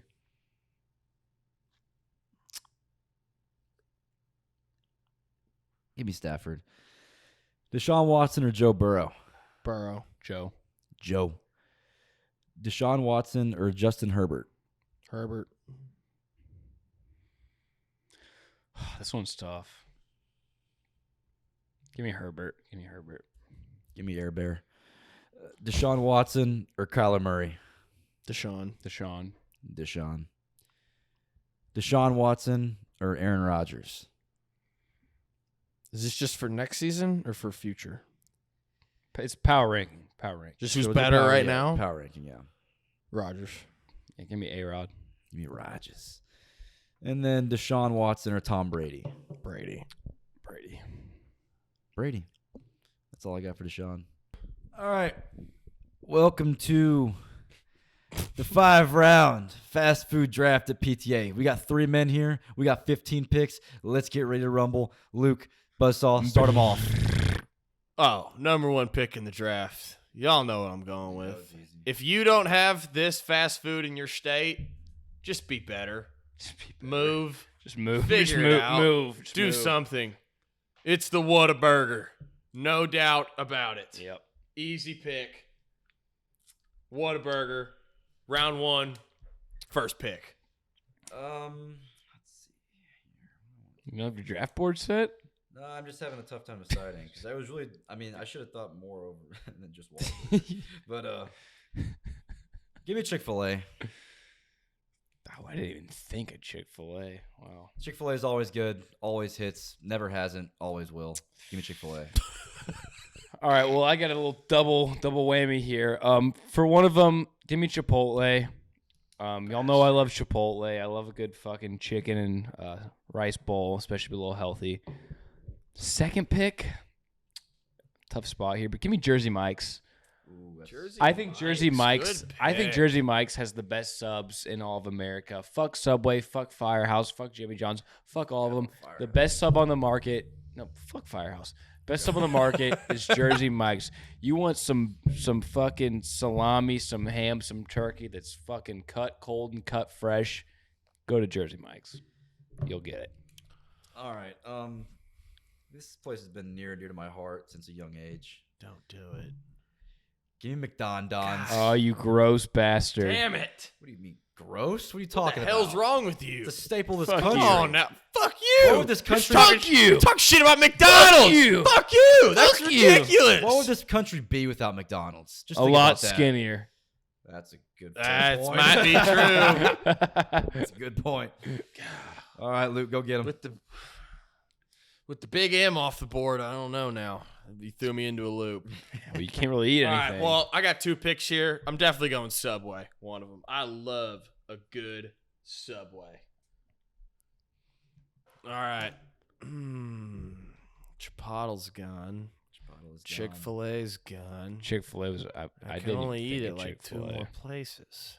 I don't know what I'm gonna do. Pizza. Papa John's. I should have thought of that one sooner. I love myself a cheeseless meat lovers pizza If from the Papa fans John's. agree with your Papa John, Let's preface this. I man don't has even a dairy care. allergy. This is my dairy allergy list. Yeah, So screw them. Yeah. I'm just saying. All right. Well, I gotta get some Mexican shit on my board.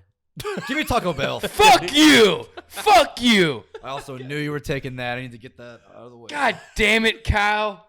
That was my next pick. What the fuck? God, now you got me in a fucking pickle. Got you in a titty twister. You got me a tit twist. All right. Balls are all wrapped up. Oh yeah, they're all wrapped up, fucking fighting each other. All right. My next pick. Oh, God, I'm trying to think of value here, but I don't care. I love it. Give me Domino's. Ah, you cock. A mean pan-made pizza with Alfredo sauce, chicken, bacon, spinach, whatever you want. Hits every time. Pan made. And at time it doesn't. Never hasn't. 4th round, round 1. This is where it gets a little What? nipply. Huh? Never mind. 4th round, pick one. Yeah. Come on now. You know what? We're going to go look exotic. Give me Panda Express. Ooh. I love Asian people. I love Sleeper. Chinese food. Oh, you love Asian people? That's good. give me some orange chicken with fried rice and chow mein. Who do I want to be a fat fuck for? I only got one more pick. Fuck. I already did chicken once, but it's just too good to pass up. Give me Cane's. God, I wasn't going to pick it anyways. I got back to back. Great dipping sauce. Great. I don't even Texas know what toast. to say. I don't even eat any of this shit. I got one more pick up my sleeve. I know he's not going to pick it, but if you pick it, You're going to be a madman. I don't know what I'm going to pick if you pick it. I might just go with a population choice here. Oh. I might go dairy allergy free. DQ? No. Chicken Express. I do like DQ.